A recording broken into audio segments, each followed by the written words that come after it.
Oke, salam olahraga. Kembali saya Aris Darsono seperti biasa. My special son. Om Ari. Udah son pakai spesial. Paul Palele. Thank you. Paul, lu setiap ketemu ganti lagi stylenya, ini ganti doang, style. biasa aja. Always ini ya, apa namanya? Biasa aja. Nah, biasa aja. Baju rumahan. Jadi yang di lemari asal ambil aja gitu. Yang paling atas. Biar berantakan lemarinya. Ini berarti yang baru dicuci. Sepatu baru nih. Baru cuci maksud gua. Enggak, iya. Baru dipakai. Gimana Om? Sehat? Oke. You look well. You look good. Fine, fine. Ya kan fine. Oh, Ari. Orang kampung belajar Inggris kan begitu. Wah, apa fine nih? Aduh, fine. French with the beret. Oke. So, olahraga yang kita mau bahas hari ini adalah olahraga yang sebenarnya saya sangat curious karena sebagai seorang warga Indonesia lagi yang baru tinggal di Indonesia tahun 2000-an ke atas, banyak yang kita bahas hari ini yang ingin kita bahas. Sebenarnya saya cuma selama ini dengar cerita doang, ceritanya dari teman-teman pas kecil gitu. Kayak, in fact salah satunya ya anaknya Om Ari dan dia bisa cerita pengalaman saat itu karena kita sering kita udah temenan lama. Maksudnya anak gua the other special son. dia bukan saya. Dia special boss. Benar. Jadi banyak yang kita sering lakuin adalah kita sama-sama suka olahraga gitu dan dia bilang dan kita sering bahas olahraga nasional, terutama bola gitu, sering bahas tentang bola. Yeah. Tapi ada satu olahraga yang kita mau bahas hari ini yang sebenarnya bisa dibilang Indonesia nggak ada olahraga yang prestasinya sebanyak olahraga ini. Gua tahu. Bulu tangkis pasti. That's right. Ya kan? Badminton. The shuttlecock. That's right. Ya iya benar kan namanya shuttlecock. Paul. Udah mulai ini juga nih. Agak-agak gok. Dikit. Paul. Itu kalau bicara badminton, gue nggak bisa lepas dari masa kecil gue. Oke. Salah satu yang gue punya trigger, kenapa gue jadi gila olahraga ya karena nonton badminton, nonton kebesaran bulu tangkis Indonesia. Tahun 58 ngerebut Thomas Cup, ada Tanju Hawk, Lipoja, Nyokembi, Ferry Stonaville, Edi Yusuf dan lain-lain. Dan mohon maaf, mereka semua mungkin udah pada almarhum sekarang. Tapi waduh gila, gue appreciate sama mereka.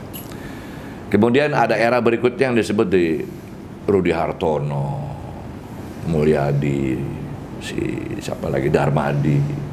Ada ganda-gandanya yang luar biasa yang tidak terkalahkan tuh, Cuncun Johan Wahyudi, Christian Adi Chandra sama siapa namanya? Kok gue lupa pasangannya, Christian Adi Chandra sama Christian Adi Chandra bener, dua orang itu. Christian. Oh itu nama dua orang. Dua orang. Itu mereka disebut the seven hero lah untuk Indonesia. Dan itu tahun 70-an tuh kita boleh dibilang merah putih berkibar terus. Ini kita ngomongnya world stage, world competition. Iya. Thomas Cup juga kita berapa kali tuh ada di kita Thomas Cup. Nah, cuman setelah tahun 70 mulai pasang surut. Ya gue nggak tahu juga kenapa, apakah karena pemain-pemain di negara lain juga makin berkembang, pelatih-pelatihnya juga makin berkembang. Mulai catch up gitu ya? Mulai catch up, kemudian metode latihan juga mereka juga. Cuma satu yang gue heran, kebanyakan dari mereka pelatih-pelatihnya orang-orang Indonesia juga. Terus pemain-pemain dari negara-negara lain juga setahu gue banyak juga yang pernah mengenyam latihan di Indonesia gitu loh. Tapi setelah itu mereka jadi luar biasa. And what happened with Indonesian players? Saya nggak tahu juga kok jadi apa namanya. Ya terlalu luar biasa fluktuasinya tuh. Kita mesti ngundang narasumber yang pas kalau soal ini. Benar. Wah kebetulan udah nih kayaknya. Oh udah datang.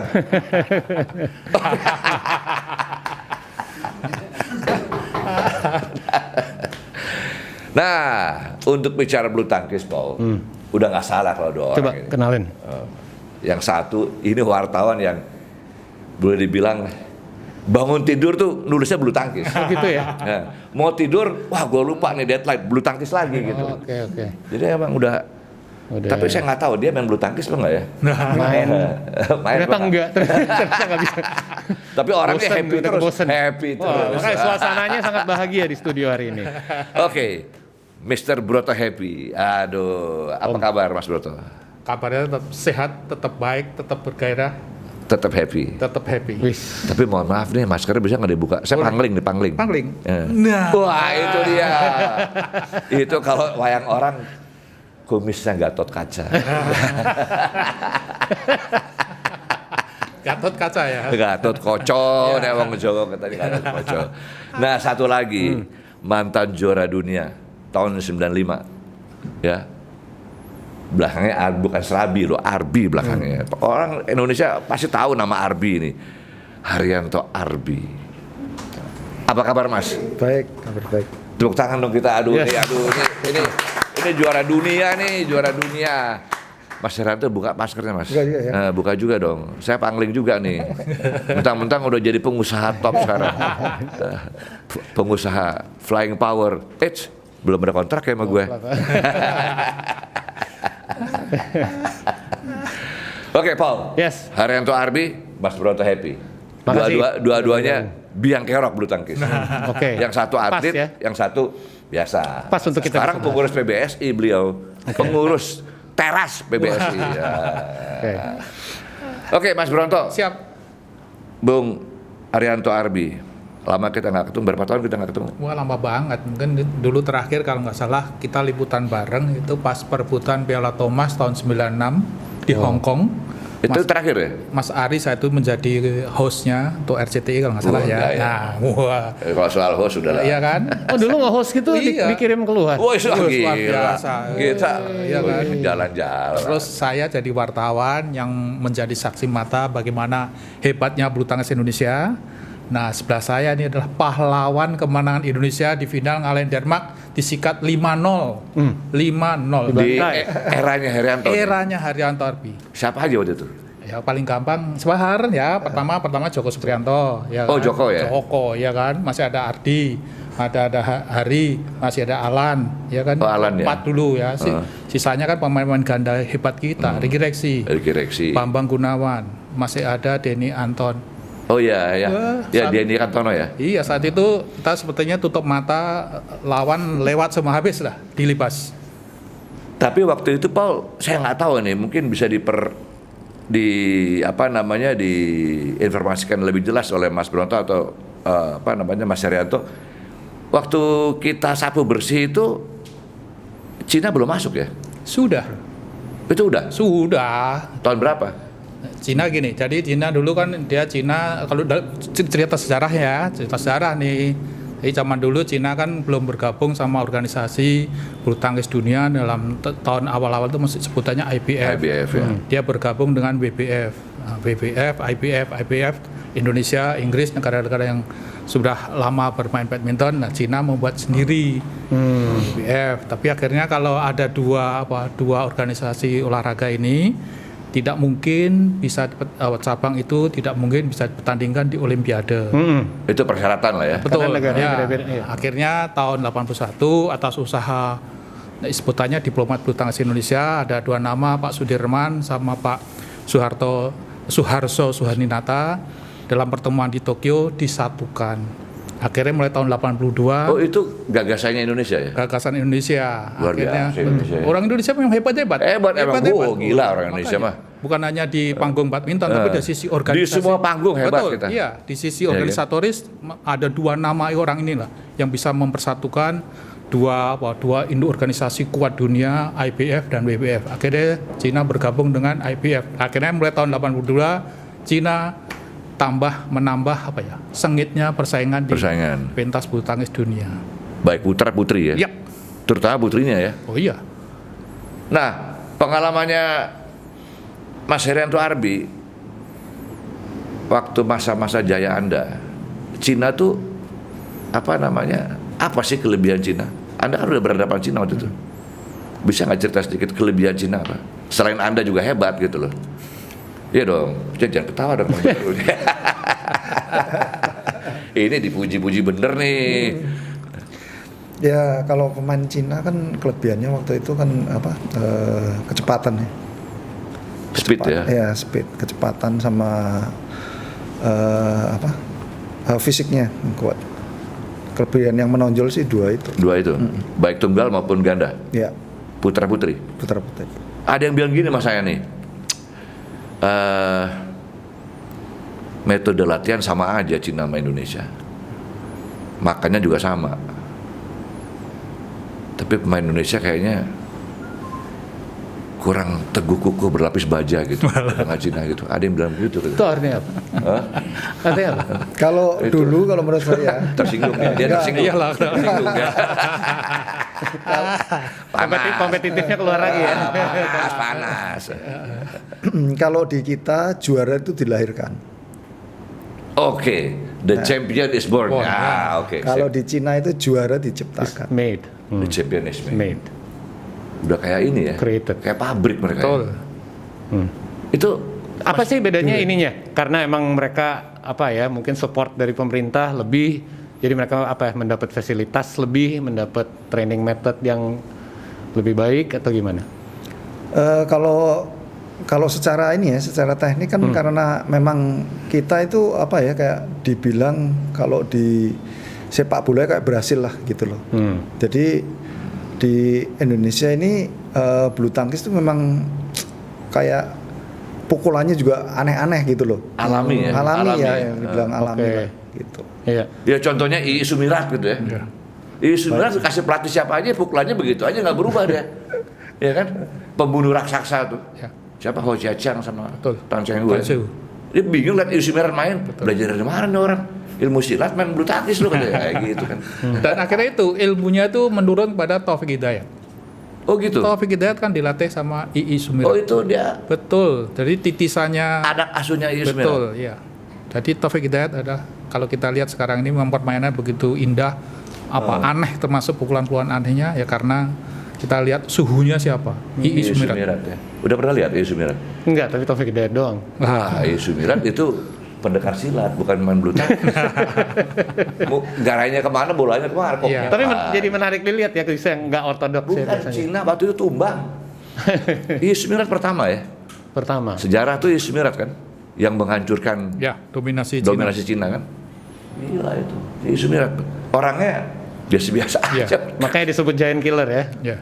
Giant killer ya. Iya, ya kira-kira gitu. Tapi di sebelah saya juga punya julukan. Apa tuh? 100 watt.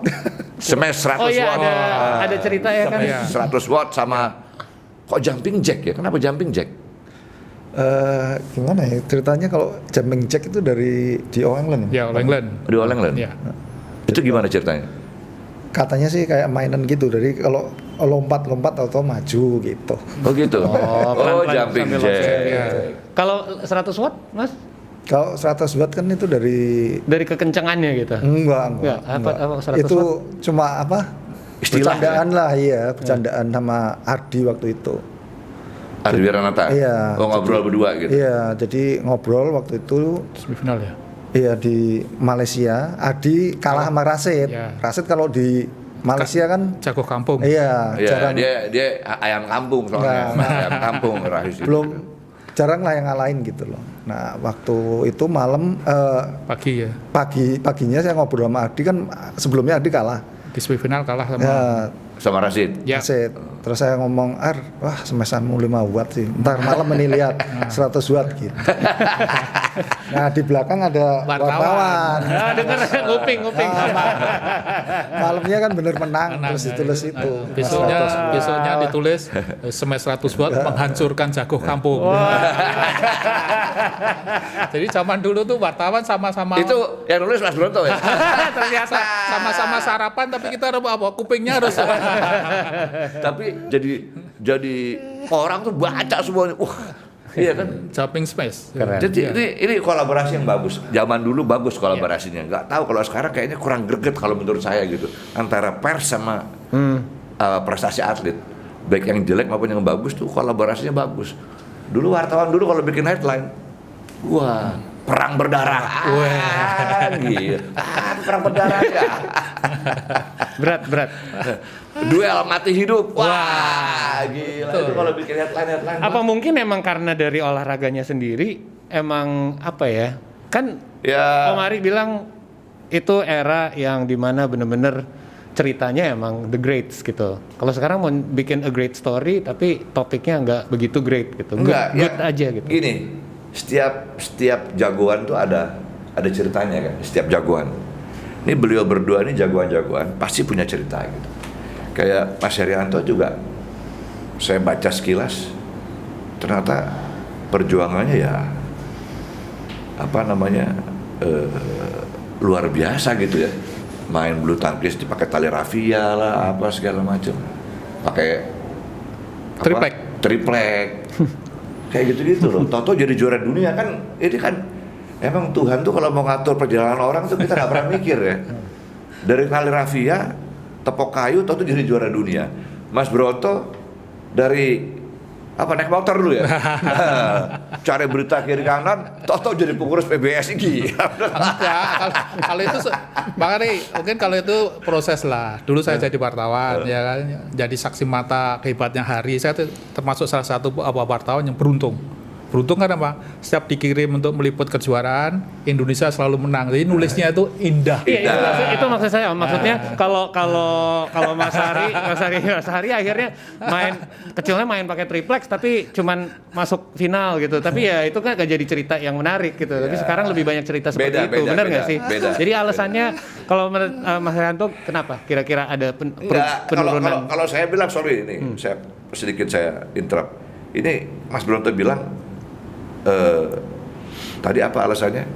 Dari wartawan Indonesia bagus terus, dia nulisnya enak gitu kan. Kalau saya bilang sih enggak, Mas Bronto yang pintar. Milih cabangnya.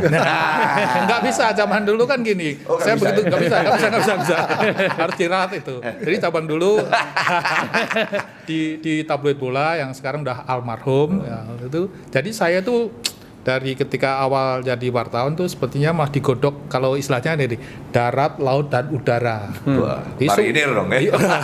Jadi seluruh cabang saya harus bisa. Contohnya saya juga harus ngeliput contohnya yang lomba renang, ski air gitu lah.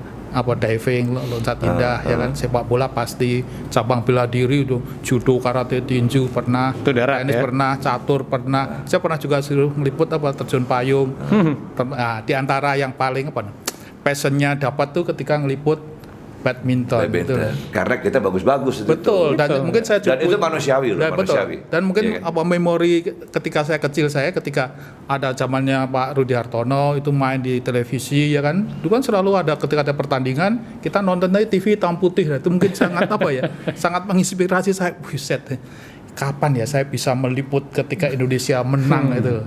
Jadi mimpi-mimpi ketika kecil itu, akhirnya ya alhamdulillah. Cuma satu ya Mas Bronto belum, nggak pernah nulis basket. Nah, pernah saya nulis basket. Aspak ketika akan berangkat ke kejuaraan Asia atau pernah tuh masih ada Bobby Parks. Oh, Bobby Parks. Iya, saya pernah ngeliput basket. Bobby Parks, nah itu saya mulai cerita Tapi lagi. Tapi kembali yang tadi, passion ya, itu kan. Betul, semuanya karena passion. Jadi apapun, kan ngeliput bulu tangkis sebenarnya kan kalau pertandingan di mana di Eropa kan susah. Susahnya Pak, perbedaan waktu dengan 6 jam dengan Jakarta, ya kan?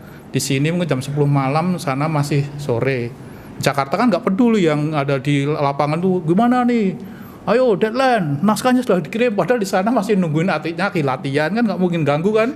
Ya cepat gimana mensiasati lah, kita harus buat berita yang bagus, berita yang menyemangati atletnya, dan kemudian yang kalah penting deadline-nya terpenuhi, itu aja yang jadi. Iya, tapi hebat, Mas Broto itu hebat. Akhirnya terjadi satu identifikasi. Bicara bulu tangkis, Broto happy. Wah, terima kasih. Bicara Broto happy, bulu tangkis. Gitu. Kamus gitu berjalan kan? ya. Kamus berjalan. Kan begitu. Iya, kenapa mungkin bisa disebut kamus berjalan? Ketika saya tuh beli buahnya menjadi saksi mata tadi. Begitu buahnya kejuaraan saya liput menang. Jadi memorinya penuh lah. Kita cerita tentang Hari setelah dulu tahun 95 di final All England ya kalah sama Paul Eric, saya di sana. Bagaimana Hari juga ketika itu mukul di depan net nih ya, raketnya lepas karena Hari itu memang berkeringat. Jadi raketnya gampang basah. Jadi mukul shuttlecock tuh karena raketnya lepas, dia pakai tangan gitu. Saya masih ingat, tanya coba, bener nggak nih? Iya gitu. Jadi kalah ya. Iya kan jadi kalah. Iya Mas. Bener begitu.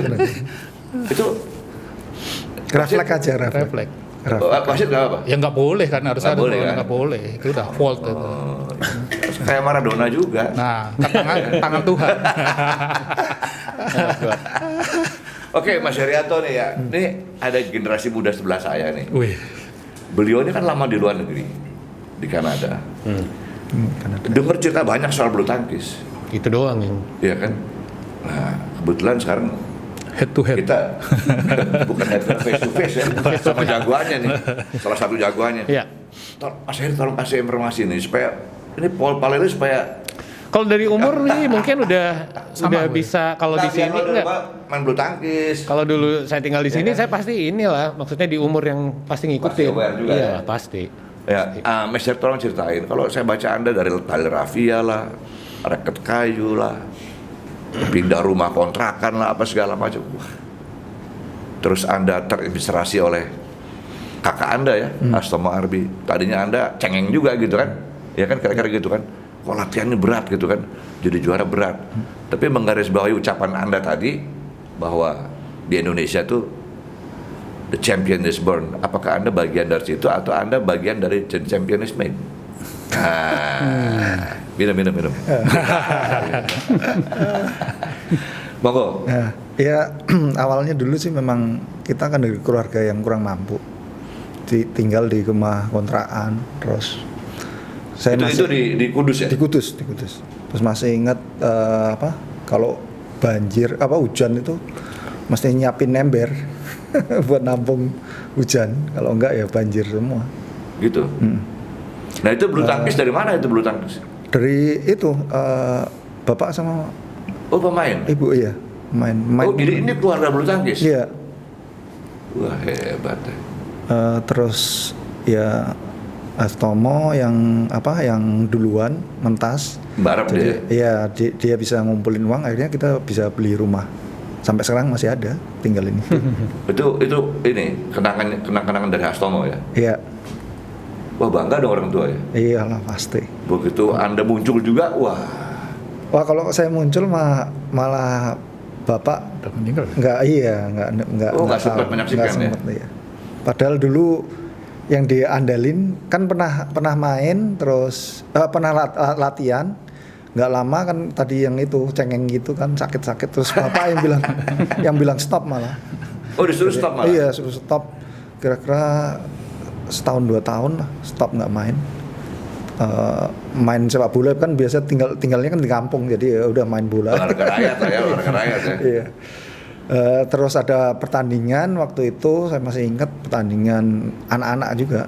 Jadi di temennya kakak waktu itu ngomong, "Loh, kamu nggak mulai nih, semua udah ikut pertandingan, kamu ketinggalan lagi nanti kalau nggak itu." Nah setelah itu baru mulai latihan, udah nggak cengeng kayak yang pertama. Makanya waktu itu kata ibu yang sekarang dulu udah pernah ngomong, ini anak akan bisa lebih bagus dari kakaknya gitu. Oh ibu yang ngomong? Bapak.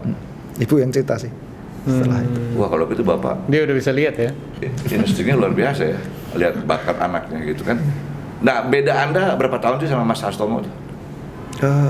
Mas Astomo kira-kira Ada 5 tahun? lebih. Sama Edi Hartono aja 9 tahun. Oh gitu? Jauh, ya. Oh jauh? Jauh. Wah beda 5 tahun, tapi itu menjadi sumber inspirasi Anda ya? Kakak sendiri ya? Iya, waktu itu Thomas Cup kan yang 84 ya. Waktu Astomo jadi pahlawan Pahlawan tim Thomas. Thomas 84 di Kuala Lumpur yang menjadi penentu kemenangan setelah mengalahkan Nanjian. Nah, Hari terinspirasi melihat kehebatan kakaknya yang menjadi pahlawan. Melihat ini meriahnya sambutan. Betul, ya. Betul. Itu biasanya gitu tuh. Iya, meriahnya. Saya baru lihat waktu itu bapak saya nangis ya di situ. Gitu. Itu Anda umur berapa? Bapak saya. Umur berapa ya? 84, 13, 12. 12 gitu. 12 tahun. Anda lihat kakak Anda pulang disambut gitu ya? Bapak nangis.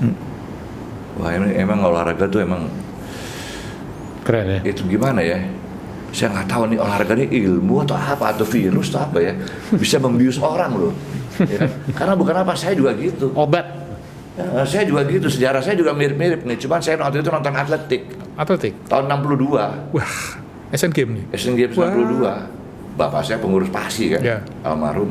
Lihat Muhammad Sarengat finish, Ya. Indonesia Raya medali emas, saya nangis loh. Saya mau jadi seperti Sarengat.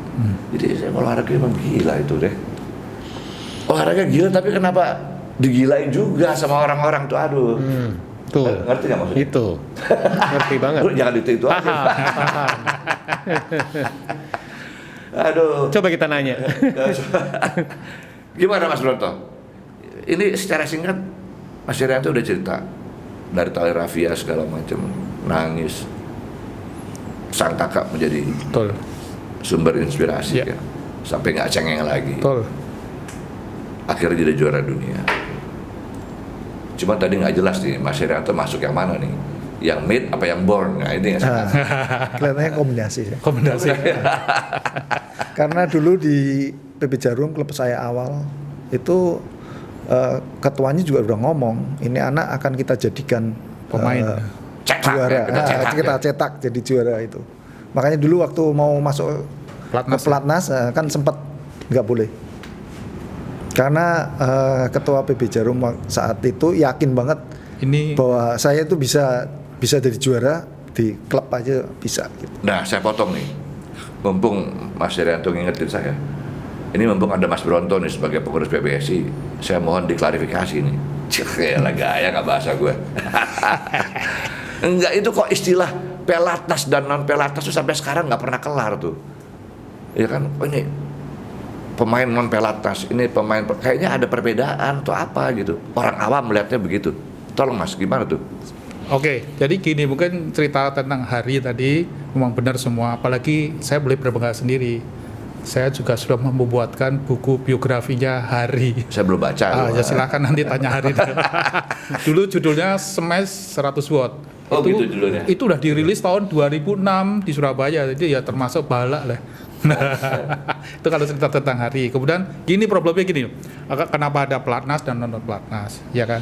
Dulu gini, zaman bahala memang nggak ada pelatnas. Kemudian kita harus mendapatkan bibit-bibit pemain yang potensial. Mereka ini yang kita bina, ya kan. Kemudian dari tahun 70-an sampai sekarang akhirnya ada sebutan pemain pelatnas.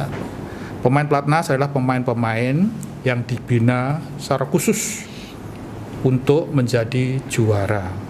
Tapi di tahun 2010 pernah juga ada pemain-pemain top di pelatnas keluar.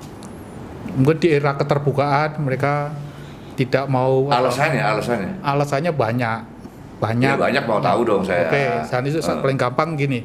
Kalau di pelatnas zaman tahun segitu tuh uang kontrak, uang kontrak sponsor, uang prize money itu dipotong.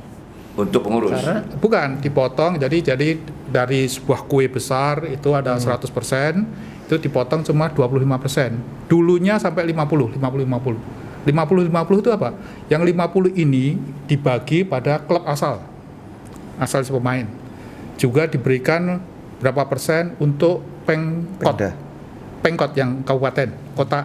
Kemudian juga pengda, provinsi. Juga sisanya untuk PBSI. PBSI ini apa? Untuk ngopeni si pemain yang ada di pelatnas. Mulai dari makan sampai turnamen kemanapun sepanjang tahun. Kemudian eranya berubah. Tidak 50-50. Menjadi 75-25. Sekarang kemudian berkembang lagi. Eranya Pak Gita Wirjawan. Tahun 2012 ke sini, 0. Jadi seluruh penghasilan pemain untuk pemain. Ini kenapa? Karena memang eranya Pak Gita Wirjawan ingin kesejahteraan pemain meningkat. Jadi semua uang kontrak yang jumlahnya miliaran itu, jumlah prize money yang jumlahnya juga banyak, itu semuanya untuk pemain. Nah, yang jadi problem sekarang adalah klub tidak dapat apa-apa. Itu loh yang jadi. Kemudian Pengkot juga nggak dapat apa-apa. Pengda juga nggak dapat apa-apa, PBSI juga nggak dapat apa-apa gitu. Jadi problem padahal untuk dalam sepanjang setahun itu kan untuk membina pemain, ngopeni pemain, juga untuk mengirim mereka ke turnamen yang begitu banyak kan membutuhkan dana yang begitu besar. Nah. Jadi Ya, apalagi sekarang kejuaraan banyak banget ya. banyak sekali dalam setahun tuh. Wah, banyak sekali, aduh. banyak sekali. Itu dan dampaknya mau nggak mau di era keterbukaan sekarang PBSI membuka diri untuk bekerja sama bermitra dengan badan usaha sponsor entah itu swasta atau BUMN dengan harapan tadi duit yang didapat dari sponsor itu dipakai untuk membina pemain yang sekarang ada di Platnas Cipayung, juga untuk membiayai pengiriman pemain ke begitu banyak turnamen. Apalagi tahun ini tentunya kan banyak sekali turnamen ya. Cuma problemnya ketika ada pandemi memang ada sebagian turnamen yang harus dibatalkan atau ditunda. Jadi itulah yang membedakan. Kemudian ada sebutan pemain Platnas dan pemain Platnas. Pelatnas. Yang pasti pemain Platnas pasti pemain-pemain yang terbaik ada di negeri kita ini. Yang di Pelatnas. Betul. Gitu ya. Nah, ini menarik nih, Paul. Saya masih nggak puas nih penjelasan. Betul, ayo. Silakan tanya lagi. Wah, ayo. Enggak. Gini loh, apa? Ini kan kayak partai politik sebenarnya. Partai politik juga gitu loh. Kalau ada kader jadi menteri itu balas budi lah ke partai yang ada setoran gitu kan. Betul. Ya. Saya kira tuh wajar-wajar aja dong gitu kan. Ya kan? Ada kader sukses ya. Ikut. Partai merasa membesarkan kan. Nah sebaliknya juga gitu di bulu tangkis atau di olahraga juga begitu seharusnya. Apalagi individual gini kan. Kalau basket repot tim soalnya. Tim, ya. Banyak banget yang mesti dibagi kan. Nah kalau individual gini kan ya, saya kira wajar-wajar aja kalau PBSI perlu presentasi juga dari pemain gitu kan, karena udah ngebina. Mudah-mudahan saya salah. Ya. Mudah-mudahan gitu kan. Nah versi Mas Herianto gimana nih? Dengan saya punya pendapat nih. Bisa dibenarkan nggak? Ya kalau pemain ya mesti balas budi juga dong, gimana? Kan udah dibina kan, kasih makan, kasih minum, tidur, kayak hasil lagi, kasih pelatih. Hah? Gua dapat sponsor gede ya kasih lah PB atau kasih yang lain, gimana Mas? Maksudnya kasih gimana nih? Ya ada. Ya maksudnya kalau emang ada pemotongan wajar gitu. Nah, pemotongan tuh pemain diberitahu nggak? Loh, Kasih Kasih tahu. udah tahu. Itu legal kan, legal. Legal. Itu Jadi dari- emang ya legal. Bahwa dari zamannya Haryanto udah tahu Udah tahu. bahwa awal nih loh bahwa kue kamu tuh berapa persen akan dipotong Kalau untuk ini. kalau saya sih tetap ini ya atlet ya lebih bagus kayak sekarang. Yaitu tugas pengurus untuk cari sponsor. Wah egois dong. Enggak dong. Enggak ya? Enggak. Coba Anda pertahankan ya. Argumentasi dong. Anda apa? Apa? Ya atletnya biar semangat. Kan dia hidupnya kan dari umur 7 sampai umur itu kan latihan terus. Nanti kalau nggak juara siapa yang mau nanggung? Pol. Nggak, saya lagi mikir-mikir juga Om. Apa kayak misalnya kan basket atau olahraga lain. Soalnya ini lumayan unik kalau ngomongin kayak golf atau badminton ataupun tenis itu ada semacam kompensasi uang dan itu benar bukan untuk sebuah tim. Kalau tim kan yang namanya bagi-bagi ya bagi antara semua pemain sama coaching staff. Tapi ini satu orang yang meraih kemenangan itu. Iya emang banyak bantuan dari yang lain, tapi kan maksud Mas Haryanto ini dia atlet yang achieve ini. Ibaratnya medalinya dikasih satu full atau dipotekin seperempat gitu bagi-bagi. Iya nggak sih? Gitu ya. Iya kan? Ini kan hadiahnya untuk menangnya gitu. Itu kan logikanya, benar nggak? Ya bisa iya bisa enggak tuh kalau menurut saya. Mas Bro tuh gimana ya? Ya mungkin Nggak, gitu. Tadi ini loh. Ya. Kayak saya nih misalnya Ya. saya dibina Perbasi gitu. Betul. Diongkosin Perbasi. Ya. Wah, saya latihan keluar negeri Perbasi bantu ongkos gini. Terus saya dipilih masuk All Star di luar kan jasanya Perbasi saya nggak boleh lupa gitu. Ya. Satu saya dapat bonus di kontrak merek apa segala. Ya kalau Perbasi kasih satu regulasi bahwa apa yang saya terima itu ada presentasi untuk asosiasi atau organisasi. Buat saya itu sah-sah aja loh. Ya karena mereka juga nggak punya duit sebenarnya kan. Kira-kira gitu nggak Mas? Ya mungkin gitu. Tadi mungkin kalau saya setuju juga dari pernyataannya bahwa itulah yang menjadi tugas pengurus, ya kan? Di berbagai federasi atau persatuan olahraga yang tanah air. Bagaimana? Di negara lain juga begitu. Saya kira mungkin tidak beda jauh dengan apa yang dilakukan Indonesia. Mungkin termasuk BAM Malaysia pun juga melakukan yang sama gitu lah. Tapi memang inilah menjadi tugas utama dari para pengurus PBSI, termasuk sekarang eranya Pak Agung Firman Sampurna, bagaimana lah menggandeng dunia usaha, entah itu dari BUMN maupun dari swasta. Ayo kita bergotong royong beramai-ramai untuk apa? Ya untuk mendukung pembinaan prestasi bulu tangkis Indonesia. Apalagi kita tahu dari zaman dulu sampai sekarang lah, hanya bulu tangkis yang bisa mempersembahkan medali emas di Olimpiade. Mungkin dari zamannya Susi Alan di Barcelona tahun 92, 4 tahun berikutnya Ricky Rexi di Atlanta, tahun 2000 lewat Chandra dan Tony di Sydney, 2004 lewat Taufik Hidayat di Athena, 2008 masih ada Markis Kido Indra Setiawan di Beijing, kemudian yang terakhir tentu lewat Tontowi Ahmad Lilian Nasir di Olimpiade Rio de Janeiro 2012. Inilah mungkin cabang-cabang prestasi-prestasi hebat yang pernah ditorehkan oleh cabang bulu tangkis Indonesia. Dan cabang yang lain pun belum pernah ada yang menyamai mampu mempersembahkan medali emas di panggung Olimpiade. Ada satu orang pakar olahraga almarhum, Yep. seorang profesor, doktor lagi, bicara begini sama saya sebelum beliau meninggal. Ri, pertahankan amaterisme di olahraga Indonesia. Saya bilang saya bukan menteri, Pak. Ya. Gimana caranya? Kamu kasih tahu teman-teman para insan olahraga. Pemikiran amaterisme itu harus dipertahankan. Olahraga Indonesia itu agak susah dipegang, agak susah ditata, karena profesionalisme tanda kutip sudah ada di pembinaan olahraga Indonesia. Jadi ada nggak kejelasan soal profesionalisme. Jadi diminta dikembalikan ke amaterisme. Artinya begini, si profesor bilang begini sama saya. Atlet Indonesia ke luar negeri kalau ngibarin merah putih sama Indonesia Raya itu kewajiban. Nggak usah nanya bonus, nggak usah nanya macam-macam. Itu kewajiban sebagai warga negara, kan gitu, ya kan? Tapi di lain pihak ada juga yang bilang gini, ya terus kalau udah pulang dari sana, masa saya nggak dapat apa-apa? Terus kesejahteraan saya gimana? Saya kan berjuang habis-habisan buat negara. Ini saya kalau ngadepi situasi begitu agak stres juga saya. Satu pihak emang benar, warga negara yang baik mesti berjuang untuk negaranya kan.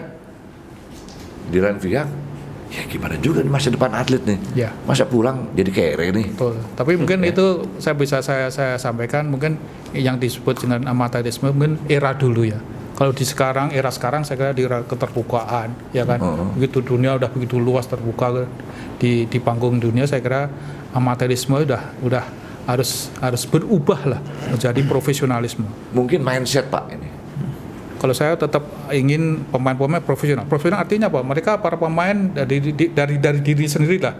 Untuk bagaimana menjadi terbaik itu saya kira perlu profesionalisme. Pemain-pemain yang mungkin sekarang ada di pelatnas Cipayung, kemudian kita tahu memiliki mobil yang hebat, duit di depositonya di bank begitu menumpuk. Saya kira sebuah profesionalisme dan mereka layak untuk menerimanya. Karena kita tahu seperti dikatakan Hari, mereka berjuang dari umur ketika teman-teman yang lain masih menikmati sekolah, diasuh orang tuanya, mereka harus meninggalkan orang tuanya berpisah, mereka harus berlatih. Pengorbanannya luar biasa. Saya kira inilah kesempatan ketika dia menjadi juara, kemudian mendapatkan bonus begitu besar, mendapatkan hadiah besar, itulah saya kira balasan yang setimpal. Jangan cuma lihat kayak mereka main di turnamen doang gitu. Itu cuma ujungnya doang. Tip of the tapi iceberg. bagaimana sampai di titik ya prosesnya itu kan luar biasa. Hari sendiri itu bagaimana susahnya untuk menjadi seorang juara. Kan kita suka mikir kayak wah satu minggu ini orang mendapat menang segini banyak. Tapi seminggu itu cuma akhirnya.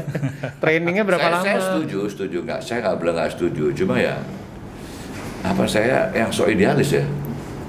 Mungkin ya so merah putih gitu kali ya. Biar sportnya lebih pure gitu maksudnya. Karena gini, bapak saya kan juga orang olahraga. Bapak saya tuh kalau ngajar dulu gitu.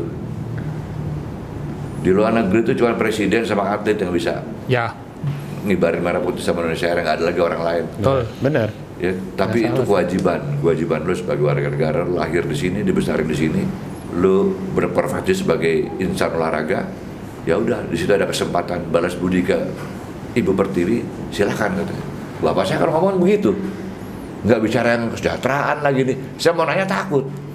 Mungkin- terus saya makan apa Pak? Waduh, kemplang aja ntar gua. Tapi berarti nggak percaya sama naturalisasi dong. Iya kan? Zaman itu, Nah, makanya mungkin- kan zaman itu. Zaman udah berubah. Makanya Iya kan? nggak betul tuh Paul Iya kan? ini. Iya. Jadi maksud saya gini, oke zaman berubah. Sekarang memang kita nggak bisa, itu sebuah realita kan. Kita perlu hidup lebih baik. Nggak mungkin lah, apalagi ada pemahaman the champion is made gitu kan, nggak mungkin kalau nggak pakai uang kan. Hidupnya juga mesti benar. Uangnya nggak punya cuma sekedar uang, ya harus cukup gitu kan untuk hidup sehari-hari. Cuman di lain pihak, masa nggak ada sih para atlet punya pemikiran, punya perasaan. Wah ini Indonesia, gue mesti angkat Indonesia. Jadi kalau misalnya bonusnya atau kontrak ya dibagi dikit kayak ini kan, ya gitu masa nggak sebagai ini loh, apa namanya, ya apa? Balas budi. Bukan balas budi apa rasa terima kasih juga kan kepada organisasi yang udah bina gue gini-gini. Tapi itu kan versi saya. Ya, Untung saya nggak jadi ketua PBSI. betul. Gimana Mas Herianto? Hah? Ya kalau kalau dibilang kayak tadi sih, kita di bulu tangkis kan ada ininya. Kalau yang open kan memang hadiahnya gede. Terus kayak Olimpik kan nggak ada hadiahnya. Tapi kan ada Thomas Cup, bonus. Ya, iya kan ya, ada bonus. betul. Kan itu mengikuti. Kamu Ya. bisa juara dulu baru dapat bonus kan. Ya. Kan itu kan berarti kita harus menunjukkan dulu kan. Prestasi ya. Menunjukkan kita mati-matian dulu, bela negara dulu, baru kalau menang baru ada ininya, apa apresiasinya. Ada imbalannya, Iya, ya. ada imbalannya. Tapi kalau enggak kan kita tetap mati-matian untuk meraih itu. Jadi ada SEA Games, ada Asian Games, ada Thomas Cup, Olimpik, itu enggak ada hadiahnya semua. Tapi ada bonusnya. Ya ada, tergantung. Pemerintah kan. Iya, kayak saya Tapi dulu enggak ja- pernah dapat bonus saya. Zaman Anda belum ada tuh. Belum ada, udah ada. Bonus. Tapi bonus ada tapi nggak banyak. Sistemnya asuransi. Ngambilnya 40 tahun atau 30 tahun yang Oh, gitu. Nah, jadi nggak ada sama sekali. Semuanya reaksinya Oh ya nggak ya. terus apa. ntar baru dapet. Nggak seru juga kalau asuransi sih. Nggak Dicicil seru. lagi, dicicil. Nggak seru. Atletnya udah lupa mungkin. Itu dulu kan Mending nggak lupa. ada, tetap tapi merah Iya, putih iya, duluan iya. nomor 1 Iya. gitu. Gitu ya. Sama iya. Sampai Perjalanannya sekarang juga sama lah di bulu tangkis, semua tetap masih merah putih ya. Itu tadi saya bilang kalau hasilnya bagus kayak ngikutin gitu aja. Oke, ini puas nggak Om? tadi So. saya sebenarnya belum puas sih. Ini gue mau nanya lagi nih. Makanya. Lu sih marah kasih gua. Enggak. Tadi disinggung Mas Haryanto, Mas Broto juga disinggung soal bonus. Waktu Asian Games terakhir di Jakarta kemarin 18, Ya. itu kan banjir bonus. Betul. Wah, itu bonusnya miliar. Gila sih. Iya kan? Saya cuma mikir gini, ada atlet yang sama-sama berjuang, pelatih sama-sama berjuang, ada insan olahraga lain yang sama-sama berjuang, tapi nggak dapat medali, nggak dapat prestasi, nggak dapat apa, terus nggak dapat bonus kan? Apresiasinya gimana nih? Kok nggak ada apresiasi? Kasihan juga dong mereka. Sama-sama berkeringat, sama-sama berdarah di lapangan kok. Cuma mereka nggak dapet, yang satunya dapet. Yang satu banjir bonus, yang satunya naik angkot aja nggak bisa bayar gitu loh. Perjuangannya kurang lebih sama lah ya. Sama perjuangannya, nilai perjuangannya sama. Itu piye ning ngono? Ya mungkin Gue itu- jadi bahasa Jawa. mungkin itulah mungkin yang disebut dengan hukum alam ya. Jadi kalau di olahraga kan yang jadi patokan udah satu. Kalau kamu berprestasi sudah. Jadi kalau kamu ingin hidupnya lebih terjamin, ya kan masa depannya lebih bagus, tadi prestasi. Juara dulu. Nah, kalau kamu jadi atlet nggak juara ya apa? Kamu udah cuma ngebis-habisin waktu. Jadi saya kuncinya satu. Wah, ini Prestasi. Itu Dah. keren sih. Ayo. bukan Mas Broto pantas tinggal di Amerika. Itu Nah, keren sih thinkingnya. Ini orang-orang kapitalis yang begitu kan. Kalau saya sih Mas, kalau saya tadi ngomongan gitu, Mas Ari kan lihatnya sama-sama pertandingan. Ya. Kan Mas Ari juga nggak tahu prosesnya mereka. Ada kan yang latihannya ogah-ogahan, Nah, tapi kan ikut pertandingan. Pertandingan, ya. Nah, dia yang juara kan latihannya mati-matian. Gimana mau disamain? Kalau saya sih Kita nggak tahu juga perjuangannya Masa sih? sampai iya, itu. Iya. iya ada banyak, Oh, gitu ya? Iya. Ini banyaknya Semua kan kenceng main. banget ya. Makanya yang juara pantas dikasih bonus. Gitu ya. Iya dong. Kalau dia ya kan sama-sama tadi dibilang sama-sama latihan, ya sama-sama pertandingan, ya sama-sama pertandingan. Tapi kan prosesnya kan nggak tahu Mas Ari juga. Enggak, Dia saya udah oke. mati-matian belum latihannya kan gitu. Ya mungkin saya nggak tahu di intern di dalamnya badminton kayak apa. Di cabang lain juga saya kira hampir sama ya. Ada yang latihannya seenaknya. Ada yang kayak Kobe Bryant, ada yang kayak Michael Jordan, betul. mereka latihannya Ya. dibandingkan yang Ya. beda loh itu. Iya. Apa sih istilahnya? Ada harga ada barang gitu kan. Ada barang ada harga. Semakin bagus barangnya semakin mahal gitu kan, kira-kira gitu kan. Semakin hebat kualitas manusianya juga semakin mahal, kira-kira gitu. Ya. Ya kan? Tapi kan gini, ada pengecualian yang saya harapkan dari kayak Mas Bronto sebagai insan pers gitu. Apalagi bicara olahraga. Himbauan-himbauan melalui medianya Mas Bronto juga. Dulu. Dulu iya. Oh sekarang udah enggak ya? Doa wassalam. Nggak bilang-bilang ya. Enggak, maksud saya gini, dia kasih tahu lah para junior itu, ya kan, bahwa ada himbauan karena gini, yang namanya olahraga di Indonesia itu belum sampai kepada satu yang disebut kebutuhan gitu loh. Kalau di orang Amerika, weekend itu udah pasti ganti pakaian semua tuh, udah sport minded gitu loh. Betul. Ya kan, di Kanada tempatnya Paul dulu itu orang Korea segala itu weekend tuh olahraga udah.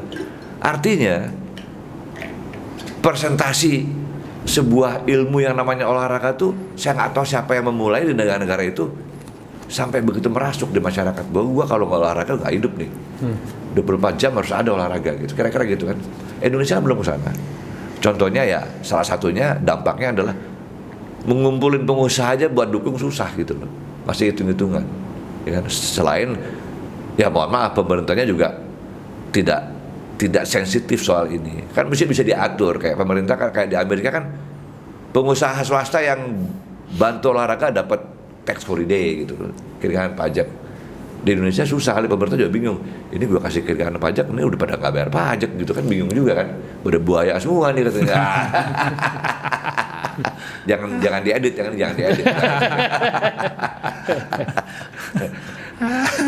Kan gitu Mas. Ya. Jadi serba salah juga. Cari solusi gitu loh, supaya gini, yang tidak merasakan medali panggung kejuaraan emas, perak atau perunggu, dia juga merasa dihargai oleh negara. Itu gimana? Apalagi sampai yang ada yang cedera atau apa? Ya mungkin itu bisa dijawab dari political will pemerintah ya. Itu dia. Ya, lewat pemerintah mungkin lewat Kemenpora bagaimana membuat undang-undang olahraga yang di dalamnya mungkin harus lebih jelas lagi ya kan. Paling tidak di undang-undang olahraga itu menyantumkan tadi memberikan jaminan masa depan kepada olahragawan. Ya kan? Nah, kemudian di dalamnya tinggal mungkin peraturan turunannya disebut aja ini loh, kalau yang kamu juara olimpiade ya kan kamu akan mendapat pensiun atau jaminan masa tua sekian, juara Asian Games sekian, juara Asia berapa. Nah mungkin itulah hal-hal yang seperti ini bahwa pemerintah hadir ketika memberikan jaminan untuk masa depan. Saya yakin olahraga akan menjadi salah satu pilihan hidup termasuk anak-anak kita untuk menekuni olahraga. Tapi kalau saat ini kan nggak ada. Ya kan? Orang tua aja marah-marah. Betul. Kita mau jadi olahragawan Betul. ngapain? Enggak kan tadi nggak ada. Pasti nanya masa depannya gitu. Ntar cedera lagi, nggak dapat apa-apa. Ya, dulu kan pernah mungkin maaf kalau cerita dikit, di eranya Pak Menpora Imam Nahrawi dia sempat memberikan jaminan hari tua kepada para peraih medali olimpiade.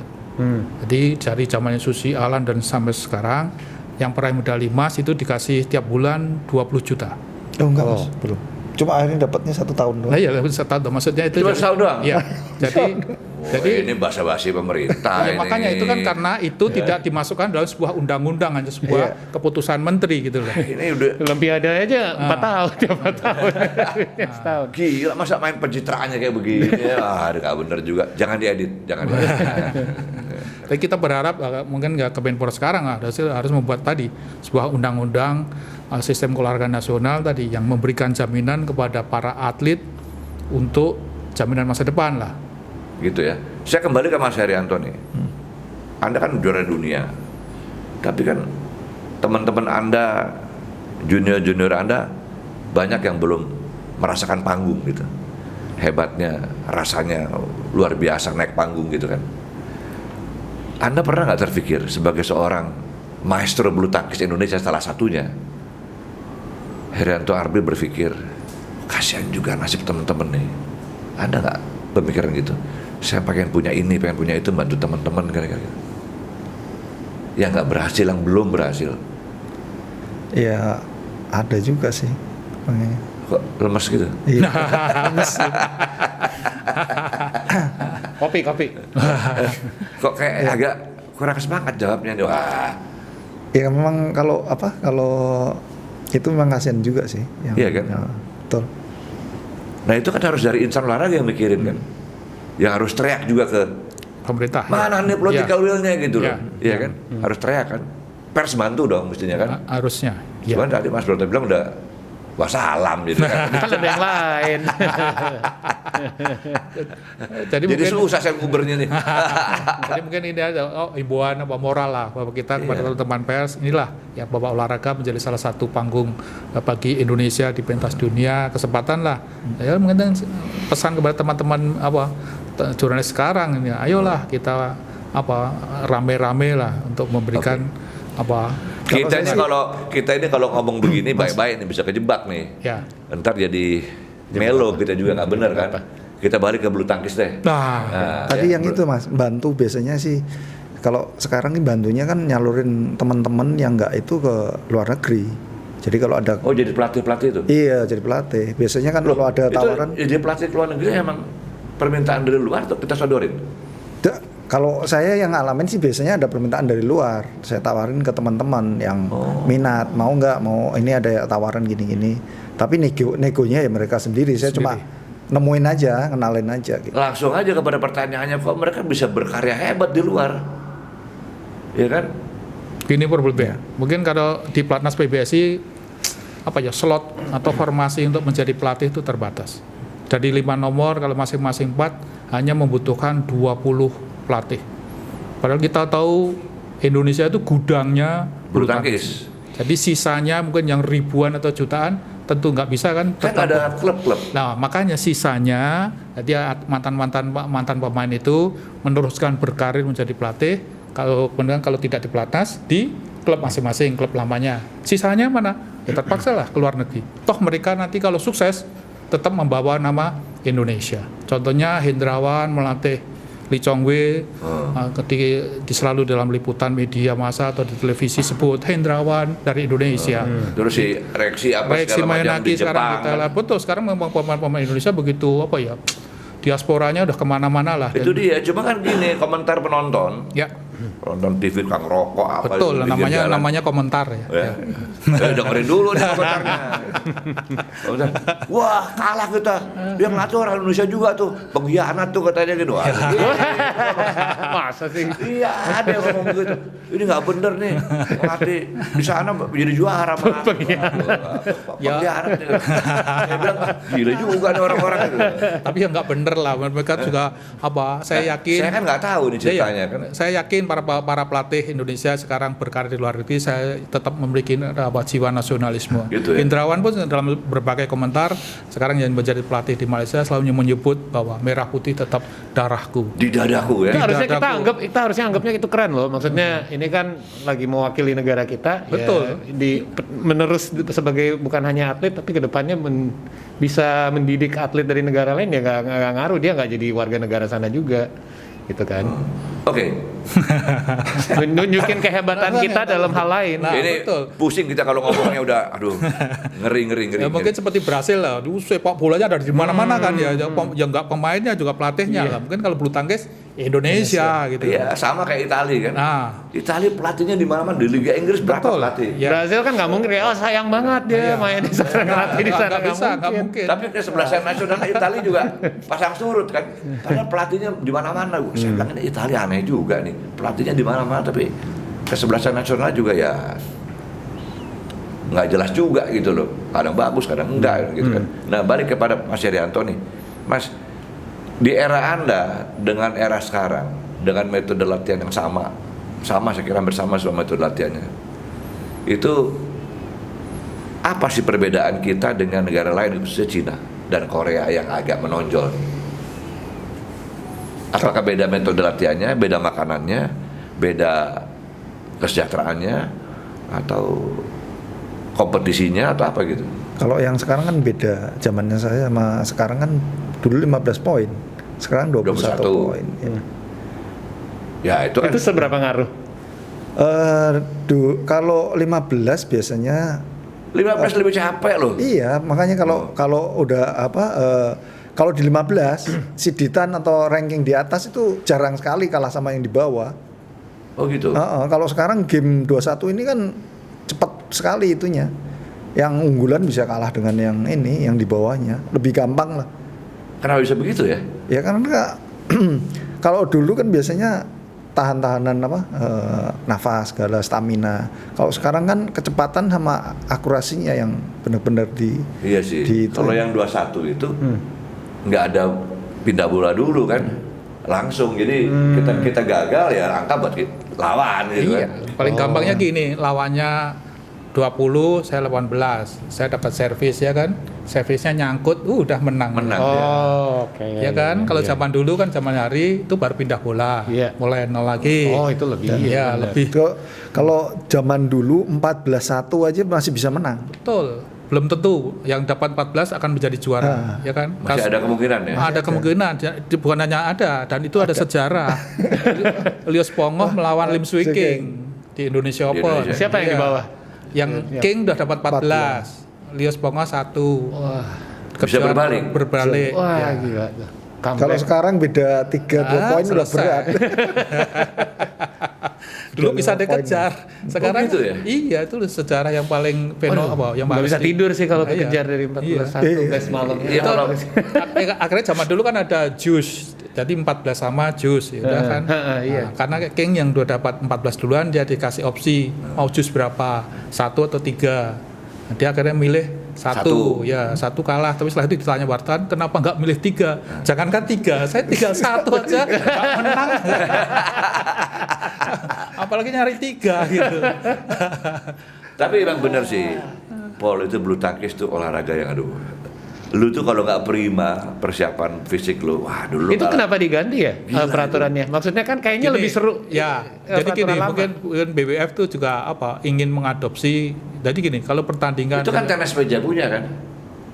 ya, hampir tenis meja juga sama, akhirnya Sama. berubah dengan sistem rally point. Intinya dulu jadi BWF ingin selama ini dengan sistem poin tradisional 15 poin dengan pindah bola itu sangat lama. Lelah.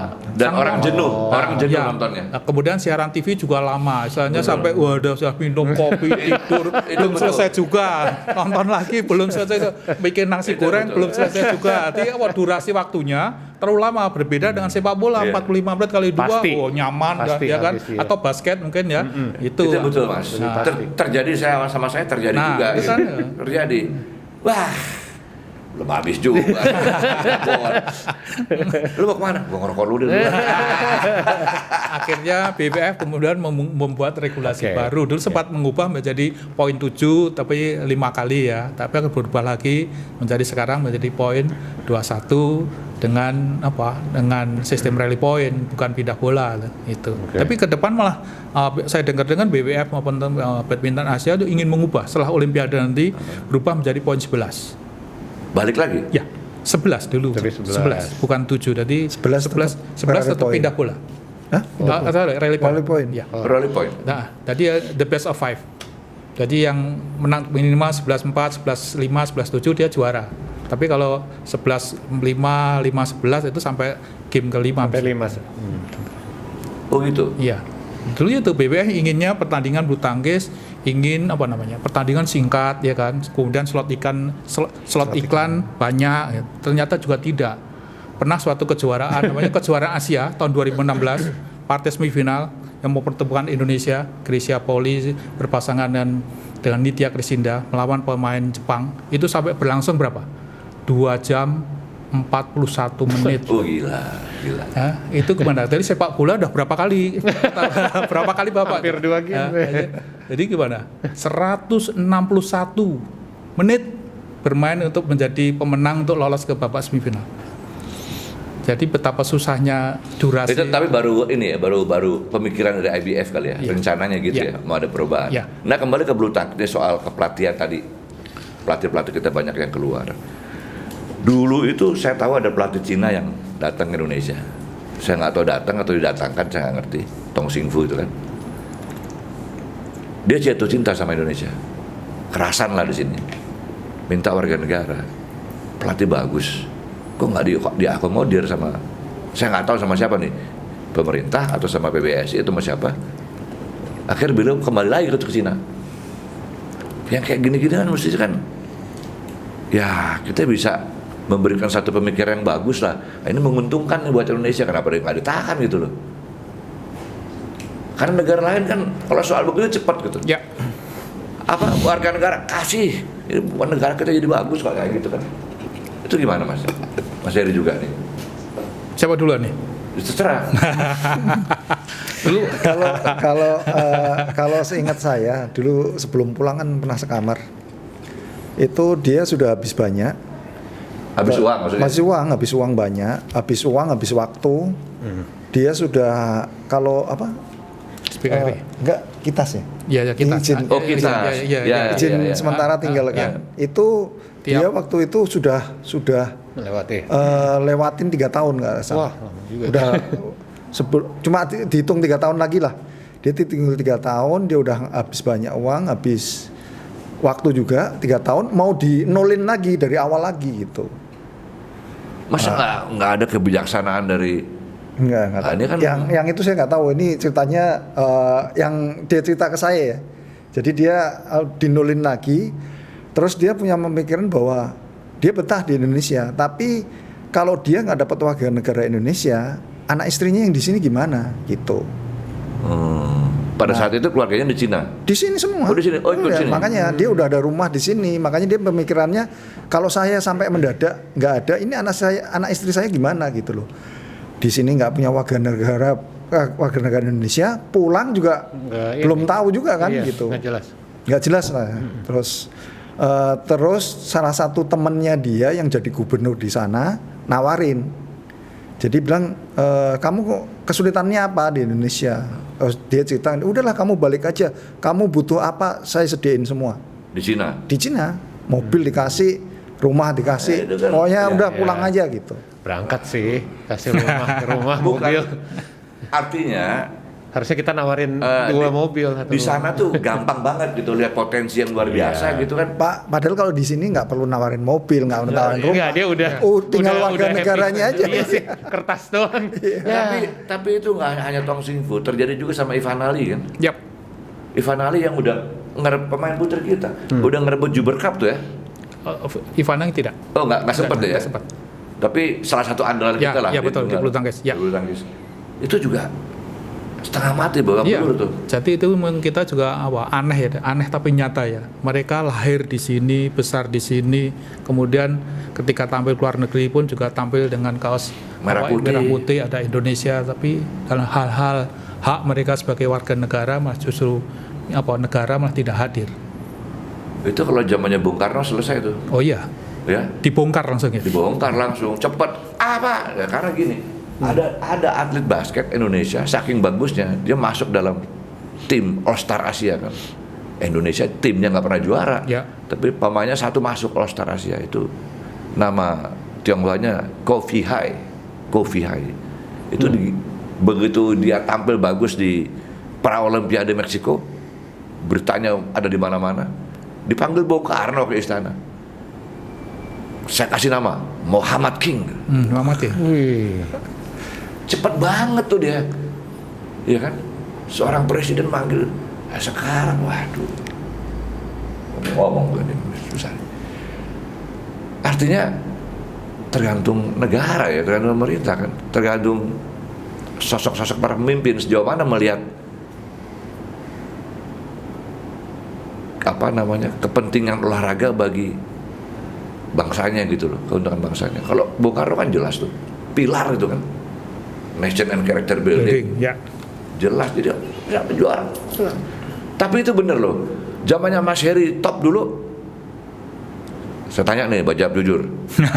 Enggak, tapi kalau yang pemerintah sekarang Pak Jokowi kan bagus. Yang mana? Pak Jokowi sekarang Oh, sebelum ya. keringat Atlet kering, kering, bonus bonus sudah. Oke. Turun. Nggak usah nunggu 40 tahun. Oke. Nah, maksud saya dulu zaman Soekarno belum sampai ke sana udah cepet tanggap gitu. Iya. Ganti nama Muhammad King gitu. Wah, kayak gitu kan. Jadi cepet banget gitu loh. Kayak siapa lagi, Tanjung Hok tuh. Ya kan? Siapa namanya? Hendra Kartanegara. Hendra Kartanegara langsung. Itu Soekarno. Ganti nama Hendra. Ini bangsa Indonesia bangga sama dia. Wah. Ya, cuma satu lagi. Setelah era mereka, dulu saya agak deket tuh sama Om Ferry Sonoviel tuh. Yap. Sering ngobrol juga. Zamannya Om Ferry Sonoviel tuh, Om Ferry cerita sama saya dulu kemana-mana bangga lo pakai kopiah gitu. Turun pesawat bawa piala emas pakai kopiah. Wah, dari mana? Gak usah nanya, nih Indonesia kopiah. Kok atlet sekarang enggak ya? Zamannya Anda dulu Pak, masih ya kopiah? Enggak tuh. Artinya semakin berkembang zaman, satu pihak kesejahteraan lebih baik mungkin ya, saya nggak tahu. Tapi aspek lain secara nggak sadar dilupakan gitu loh, ya kan? Mungkin Bang Ari, mungkin simbol-simbol bentuk-bentuk nasionalismenya mungkin diubah sekarang ya, mungkin dengan lambang Garuda, bendera merah putih. Mas Broto nggak boleh gitu, biasa gue nggak boleh gitu. Itu orang pakai kopiah itu ini Indonesia bos. Iya betul. Ya kan? Orang siapa pernah ribut sama orang Malaysia? Gara-gara kopiah. Gara-gara kopiah. Iya kan, orang mau sholat Jumat, temen tuh kedutaan si Husein, begitu dong. Dia bilang bukan kopiah, apa sih namanya? Kupluk. Bukan apa sih? Ada bahasa Malaysia tuh dia bilang. Saya bilang, Songkok. songkok. Begitu pakai songkok. Itu Malaysia punya songkok. Oh, enak jadi aja lu songkok. awalnya muji jadi ribut. Jadi ribet berdua. Lu batik, lu akuin, lu batik, enak aja lu gitu. Marah juga gua. Jadi sholat Jumat jauh-jauhan. Habis itu salaman ya. Jaga jarak. Langsung malaikat, nggak bener dua-duanya nih. Kira-kira gitu. Nah, Mas intermezzonya boleh juga. Mas Herianto sama Mas Broto, pengalaman mengatakan yang tadi saya utarakan soal pembinaan. Apa sih perbedaan atlet Cina, Korea sama Indonesia? Kita nggak bisa seperti dulu. Babat alas sih. Oh iya. Itu kenapa gitu? Gini, mungkin problemnya ketika tahun awal Indonesia begitu mendominasi panggung dunia, itu memang paling gampang gini, jumlah negara yang bergabung dengan IBF atau sekarang disebut BWF itu baru sedikit lah, ya kan? Sedikit sekali saat itu. Mungkin apalagi saat itu peta kekuatan Asia cuma dikuasai Indonesia, Malaysia, Jepang, Korea, Cina, mungkin India lah ya kan? Sekarang kan begitu juga di Eropa cuma Inggris, Denmark, Swedia lah. Sekarang Spanyol aja jagoan. Makanya sekarang tuh setelah era pertandingan badminton di pertandingan di Olimpiade Barcelona sampai sekarang tuh jumlah negara yang bergabung dengan BWF itu udah ratusan. Artinya apa? Bulu tangkis makin mengglobal. Kesempatan negara-negara itu untuk bisa memenangi medali emas begitu terbuka. Dan akhirnya terbukti di Olimpiade Rio de Janeiro ada seorang Carolina Marin yang berasal dari negara Spanyol yang tidak memiliki sejarah panjang tentang badminton bisa menjadi juara. Dan sekarang peta bulu tangkis dunia kan begitu kemana-mana. Saya lihat baca di ada Rusia. Main pasangan ganda Rusia, pasangan ganda ini. Betul. Gilanya bulu tangkis saya bilang. Jadi sekarang apalagi di Asia pun sekarang kan udah begitu udah kemana-mana itu lah, ya kan? Udah ada Cina, Taipei, India, kemudian banyak sekali lah karena. Jadi secara marketing Olimpik berhasil ya? Betul, iya. Ya? Meskipun dari ranking untuk cabang yang paling populer masih kalah ya dengan yang lain. Tapi saya kira kenapa badminton masih dipertandingkan di Olimpiade Tokyo yang akan berlangsung bulan Juli Agustus nanti, salah satunya itu badminton sekarang sudah makin mengglobal, tidak hanya dikuasai oleh Asia dan Eropa. Ya. Gitu ya. Nah, zamannya Mas Herianto main dulu.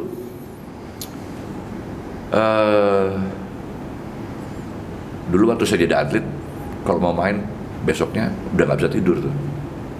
Karena setahu ini lawan saya gawat nih. Gimana nanggulanginnya nih gitu. Tapi karena basket kita ngomongnya satu tim berundingnya kan. Nah kalau bulu tangkis saya sendirian mikirnya, apalagi tunggal. Itu ada nggak saat-saat wah ketemu siapa gitu, zaman Anda Jaya dulu. Anda nggak bisa tidur, stres gitu. Biasanya sih kalau pertandingan penting pasti sama, nggak bisa tidur sampai pagi. Gitu ya. Iya, karena banyak pikirannya. Nanti main kayak gini ya, wah kalau nggak bisa gini, kalau nggak bisa banyak strateginya, malah sampai pagi nggak bisa tidur jadinya. Mikirin itu, memang bener. Iya kan? Iya bener, nggak bisa tidur pasti. Apalagi kalau pertandingan penting yang pengen juara kayak juara dunia, kayak orang England kan nggak gampang gitu loh, orang bisa masuk final. Wah ini satu lagi nih. Dan beda juga atmosfernya kan beda kalau internasional match kan beda atmosfernya gitu kan. Wah gimana lain kalau main di lokal kan. Iya. Ya kan? Tapi rata-rata nggak bisa tidurnya gitu karena kebanyakan mikir strateginya apa gitu. Tapi kalau kayak gitu mikir sendiri atau sama pelatih? Sendiri kan malam nggak bisa tidurnya kan malam mikirnya. Nggak kira sekamar sama pelatih gitu? Enggak. Dua-duanya sampai tidak dibatal. Besok kamu di Jakarta gini. Langsung Herianto, wah juga bisa mas. Wah, dua-duanya nggak tidur. Dua-duanya nggak tidur. Ini sekarang banyak yang nggak tidur nih. Weekend depan ya, All England. Kapan sih weekend depan? Pekan depan. Tapi mungkin gini, bedanya zamannya era Haryanto Arbi sama sekarang. Kalau sekarang itu kan pemain-pemain udah dimanjakan dengan teknologi. Ya, sekarang namanya ada video analisis. Jadi saya besok ketemu si A. Kita udah punya rekamannya Scouting, si A itu. scouting dulu. Si A itu kelebihannya di mana itu udah dibagi. Contohnya smashnya keunggulannya lah. Contohnya keunggulannya itu smash kanan atau nettingnya tipis. Nah kemudian kelemahannya di mana? Kelemahannya kalau di chop depan kiri mati. Nah itu sekarang pelatih cukup sama atletnya nih videonya tonton ya ini selesai. Ada statistik lagi Ya, sekarang betul, ya, ya, statistik ya. di Itu Dibantu kan teknologi. itu Ya. salah satunya. Ya. Tapi jangan salah, ada juga yang ngeluh. Gara-gara gua analisa lewat Itu. visualisasi yang dikirim, makin gak bisa tidur gua. tontonin di handphone mulu. Begini terus.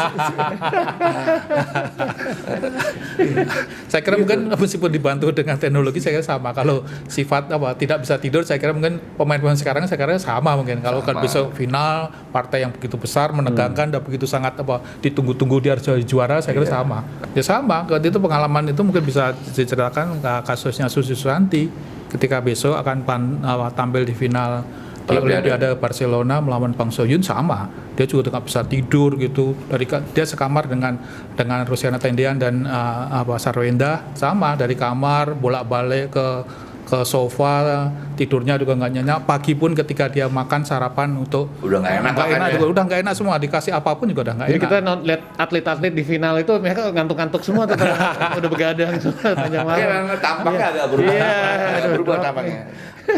Nah ini ada satu yang saya mau nanya karena ini berhubungan sama yang Mas Iri bilang setelah ini yang saya diceritain ya setelah eranya kayak Mas Broto bilang eranya Mas Haryanto ada sedikit inilah kayak nggak sedominasi dulu tapi rata-rata kalau saya lihat nih ya nama-nama yang semua disebut sama Om Ari tadi emang nggak lepas dari PB Jarum dan apa itu kalau Mas Ari tadi nanya tentang bedanya negara, saya mau tahu apa bedanya PB Jarum bisa membuat juara-juara seperti itu dari era dulu sampai sekitar era Mas Haryanto dan setelah itu emang ada penurunan tapi kita bisa bilang itu mungkin secara keseluruhan ya apa yang dilakukan oleh PB Jarum yang beda sama kayak misalnya klub lain.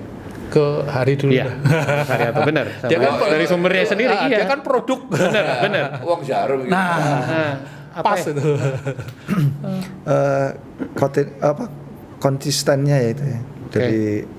Dari awal sampai sekarang tuh tambah dari era saya sampai sekarang tuh fasilitas apanya malah lebih lagi gitu loh. Gitu. Nah, jadi semua kalau kita sudah masuk di PB Jarum itu tinggal bawa diri, udah kamu latihan semangat karena semua sudah disediain semua.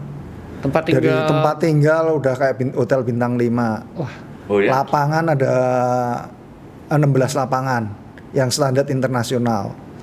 Terus makan wah luar biasa. Sekali-sekali mesti ke Wah, sana. enggak, itu kalau makan saya pernah. Dan sehat gitu ya pasti. Oh iya pasti. Sehat, Pasti. 4 sehat 5 sempurna.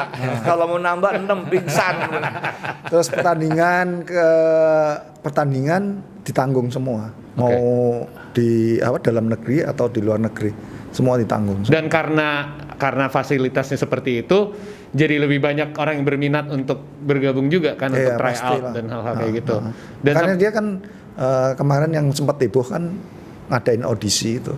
Ya, Iya kan? ya. Nah, saya mau nanya itu. Jadi di satu pihak sesuai dengan pertanyaannya Paul Palele bahwa Mas Herian itu menjawab bahwa Jarum itu all out. Ya kan?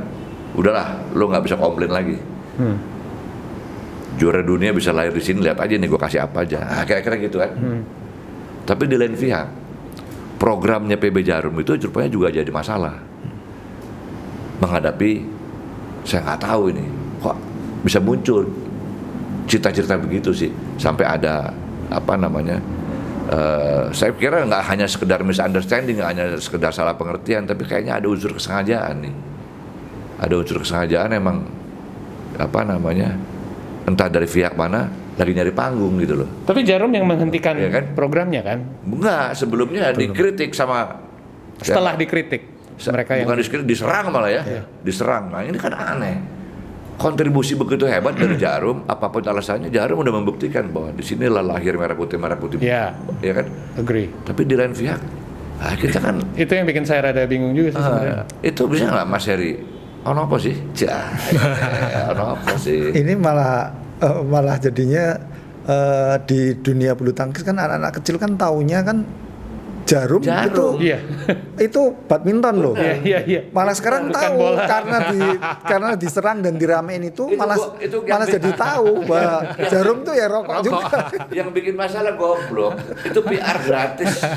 PR gratisnya Jarum jadi masalah kan. Orang jadi ngomongin goblok ini. Aduh. Oh, ada yang nggak tahu itu rokok ya? Nggak, kalau nanya di anak-anak yang di bulu tangkis nggak tahu. Mereka taunya Jarum ya PB Jarum Kalau badminton. anak-anak taunya Jarum itu badminton. Bapaknya yang tahu itu Rokok. rokok. Kalau ibunya ya jarang di rumah. boleh. Nah, itu udah clear belum masalahnya? Ya, Kayaknya digantung ya. Iya kayak gitu. Kayak digantung ya. Nggak, maksudnya ini yang setelah pas saya tanya sama produser kita, dia kasih tulisan ke saya eksploitasi anak, dan itu yang sampai sekarang saya masih belum bisa menggarap pikirannya. Soalnya yang diceritain sama Mas Hari tadi adalah fasilitas, nggak usah mikir, pokoknya kita yang sediain semuanya, justru Dan- kasih peace of mind, best training. Dan yang nggak sekolah disekolahin loh. Tapi definisi eksploitasi apa dulu? Nah itu dia nggak ngerti. Apakah mereka disuruh tour dan ngeliling-ngeliling? I don't know kan. Jangan-jangan kebanyakan. Kalau tadi eksploitasi ya gimana orang tuanya yang datang sendiri, yang bawa anaknya orang tuanya untuk dititipkan untuk dilatih gitu. Tapi gini, Terus di PB juga ada larangan di asrama tempat kita itu sampai sekarang ada larangan kalau ketahuan rokok dikeluarin. Kalau Ketahuan ngerokok.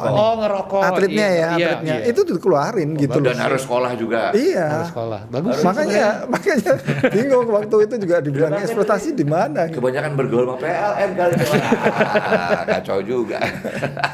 Enggak, dulu waktu saya pernah diundang di sebuah talk show di TV, saya bertemu dengan salah satu perwakilan KPAI ya, yang menyoalkan soal penyelenggaraan audisi. Saya juga mengkritik dia, Bu, itu harusnya keliru, ada dua hal yang berbeda. Audisi adalah sebuah penyelenggaraan untuk mencari bibit-bibit pemain. Itu harusnya jangan di stop, gitu loh. Audisi bagus. Ini itu. Nah, kalau soal eksploitasi termasuk tadi paparan soal iklan rokok, harusnya di tempat yang berbeda itu, bukan hal ini ya, harusnya dipisahkan lah. Benar. Dan harus realistis juga. Orang-orang ini harus realistis. Nah, yang emang cukainya paling terbesar rokok. Ya, tapi gini deh, nggak apa-apa, ada benernya juga, di mana kayak misalnya di Kanada gitu dulu, di Toronto kita udah nggak boleh rokok itu nggak boleh Olahraga ya. mensponsori olahraga Ya, apapun ya, itu olahraga. Nggak tahu ya kalau ada sesuatu di belakang itu, tapi intinya up front nggak boleh ada kayak mobil balap, nggak boleh ada. Ya. Karena dulu kan Ya. rokok semua tuh mobil-mobil kan. Kalau dalam hal itu biar nama seseorang jadi atlet, jadi juara, tapi megang bonus ceknya tulisannya merek rokok. Ya nama yang itu diasosiasi sama orang-orang yaitu merek rokok. Oke, setuju. Tapi kan ada cara-cara lain untuk merubah itu atau ada loophole-nya lah. Dalam arti kita dulu terakhir LA Streetball itu oke, di bawah anak 18 nggak boleh ikutan pakai cek KTP segala. Tapi itu tetap dijalankan gitu, masih ada boleh streetball tournament gitu, touring 11 kota. Itu tidak dibilang mengeksploitasi anak. Bisa argumen karena saya terlibat di situ, bisa ada argumen bahwa itu justru lebih mengeksploitasi anak sih, soalnya yang datang anak-anak semua yang suka nonton streetball. Iya kan? Dan itu diekspos. Nah, oke, ada workaround. Saya sebagai saya kerja di dunia malam juga Om, kadang-kadang. Oh iya. Nah itu rokok juga nggak boleh tuh terlibat bikin event, terus udah lumayan lama. Tapi bukan karena pemerintah yang bilang nggak boleh ya. Philip Morris yang merubah sendiri karena mereka internasional gitu. Di sini ada standarisasinya. Jadi mereka bikin nama lain buat event yang mereka tetap sponsori. Dengan mungkin warnanya, misalnya merah putih, kita ya kepikirnya kemana, rokok brand apa gitu. Tapi ya kalau yang nggak ngerti, nggak tahu, nggak ngerokok ya nggak akan tahu itu, karena namanya nggak ada di situ. Oke kan aja. Bisa diganti. Satu pihak regulasi silakan gitu kan. Tapi regulasi itu kan dibuat bukan jadi neraka gitu loh. Di lain pihak juga kita mesti realistis bahwa begitu banyak pihak tetap harus berkembang, harus hidup, harus ini, harus itu. Ya kita juga harus nyesuaiin juga. Sebenarnya harusnya begitu. Ya kayak Jarum gitu ya, dia muncul ya asal Jarum sekarang gitu. Nanti Gudang Garam juga dia muncul dengan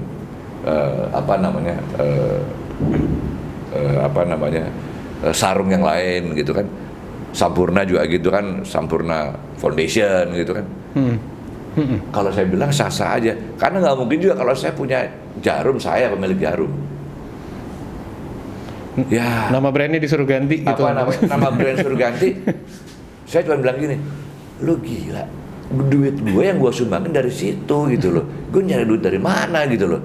Kalau saya gitu aja. Iya. Nggak, jadi kalau menurut saya potong ya, jadi Jarum mesti dibedain karena yang bulu tangkis itu PB Jarum. Benar. Itu sudah 50 tahun dan sudah disahin dari Kemhumhan loh.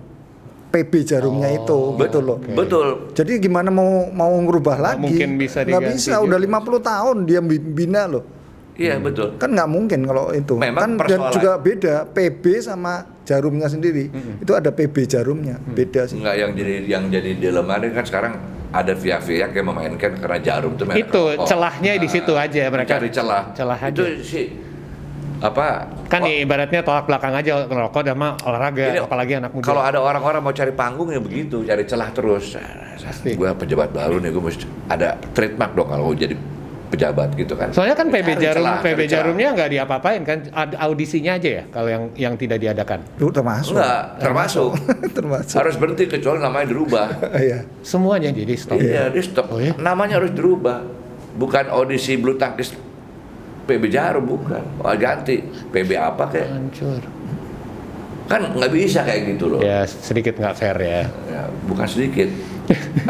Sangat tidak fair. Saya kalau menurut mencoba gua. untuk diplomatis sedikit Om. Emang nggak fair banget, tapi gimana?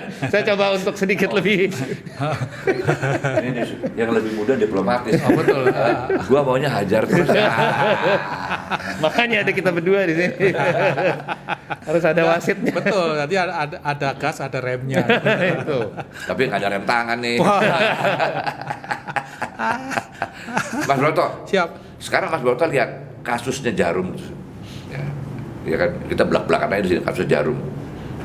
Itu kok sampai melanda, saya dengar dalam rangka pembentukan pengurus PBSI yang baru, sampai ke sana dampaknya. Ya mungkin harusnya dipisahkan ya antara kasus audisi dengan KPAI, semuanya sama dengan pengurus sekarang harusnya udah beda apa. Tapi kan yang nulis wartawan. Iya, tapi harusnya itu tetap berbeda. Apalagi sekarang di eranya Pak Ketua Umum PBSI sekarang, Pak Agung Firman Sampurna, betulnya kan dia welcome banget. Siapapun, Anda nggak peduli warnanya merah, hijau, kuning, biru, tetap siap dirangkul. kalau mau datang membantu welcome. Tapi hati-hati Mas Bronto, wartawan tuh nulis gitu tuh ada sumbernya gitu loh. Ya. Ya kan? Nggak mungkin juga mereka teman-teman pers ngarang gitu kan. Ya. Jadi ini kok wah sampai sempat terjadi kemelut pembentuk. Kemelut. Kelebihan gue ya. Nggak ada kemelut kalau kita nggak ada kemelut sebenarnya kalau Mas Ari datang ke Munas sebetulnya itu apa ya normal aja, nggak ada sesuatu yang panas yang ini itu nggak ada sebetulnya. Yang jadi problem ada ketika itu klub Jarum mendukung salah satu calonnya dalam acara Munas untuk memilih ketua umum PBSI. Cuma yang dipilih ini akhirnya memang kalah karena memang jumlah suara dukungannya tidak mencukupi untuk maju lolos ke pemilihan ketua umum gitu aja. Ya. Tapi di mana-mana gitu Mas. Iya. Ya. Jadi Di organisasi lain juga begitu. Iya. Jadi tidak ada hal yang panas sebetulnya nggak ada apa-apa meskipun setelah itu Pak Agung juga welcome banget, ayo siapapun. Dia pun juga sampai meminta sejumlah pelatih dari klub-klub yang lain untuk bergabung ke PBSI kok.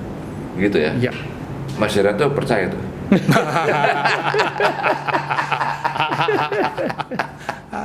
Tapi intinya sih gimana buat Indonesia, bulu tangkis Indonesia maju lah. Betul. Jarum kan si pelatihnya juga ada kan, Banyak. Platnas, ada Richard, ada RIP kan ada di dalam juga. Oh, mereka masih di Masih. Pemainnya juga masih. Jadi saya kira tidak perlu dipolemikkan. Ini karena untuk bulu tangkis Indonesia. Sebetulnya nggak ada polemik. Oh, betul. Saya cuma mau nanya aja Ya. penjelasannya. Mewakili masyarakat bulu tangkis. Gimana? Puas nggak? Tamunya siapa? Mas Bronto happy. Monggo. Sama Herianto Alwi. Lu tanya tuh soal itu. Nah makanya saya nanya, puas nggak Om sama jawabannya? Ya kurang setengah Nggak jam. pernah puas. Kurang setengah jam lagi. Oke, 10 minutes. I give you 10 minutes. 10 minutes. Coba digali lagi. Kalau belum puas.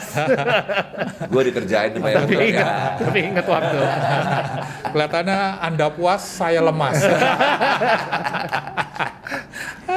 Enggak, ini oke lah, saya coba paham lah apa yang dijelasin Mas Bronto sama Mas Herianto soal mungkin saya lebay juga pakai istilah kemelut gitu ya.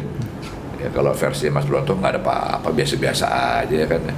Tapi di cabang olahraga juga gitu, nggak ada apa-apa, biasa-biasa aja gitu. Masalahnya sebuah organisasi punya alat peredam, ini jadi saya repot. Alat peredam kita nggak usah bahas. Bahaya bos kalau dibahas. Ya kan? Alat peredam tuh kemana-mana kok, kira-kira gitu. Tapi oke lah.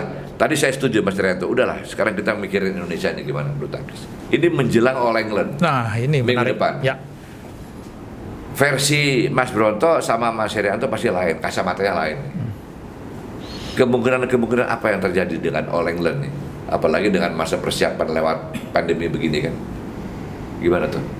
Mungkin nggak kita? Yang borong terang nggak mungkin kalau ngeborong. Ya mungkin gini, kalau bicara tentang peluang pemain-pemain Indonesia untuk bisa memenangi gelar juara di All England, turnamen yang tertua dan prestisius itu sangat terbuka. Indonesia memiliki empat harapan di 4 nomor, dari tunggal putra, kemudian ganda putra, ganda putri, dan ganda campuran.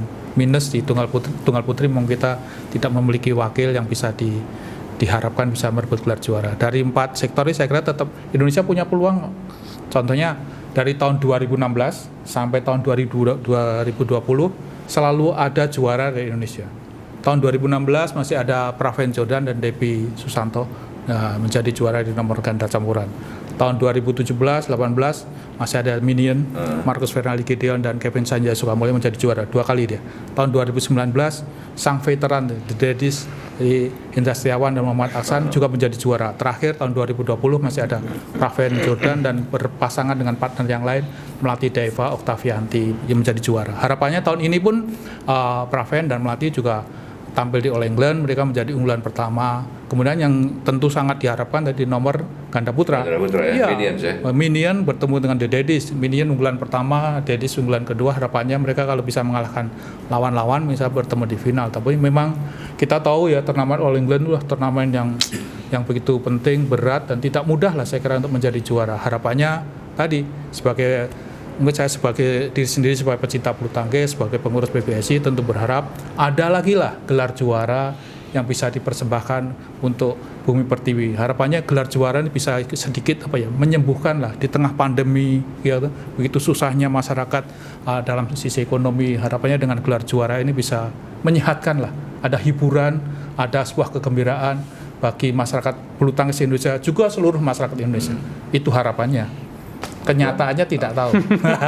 Saya tadi agak lupa nih, ini wakil pemerintah.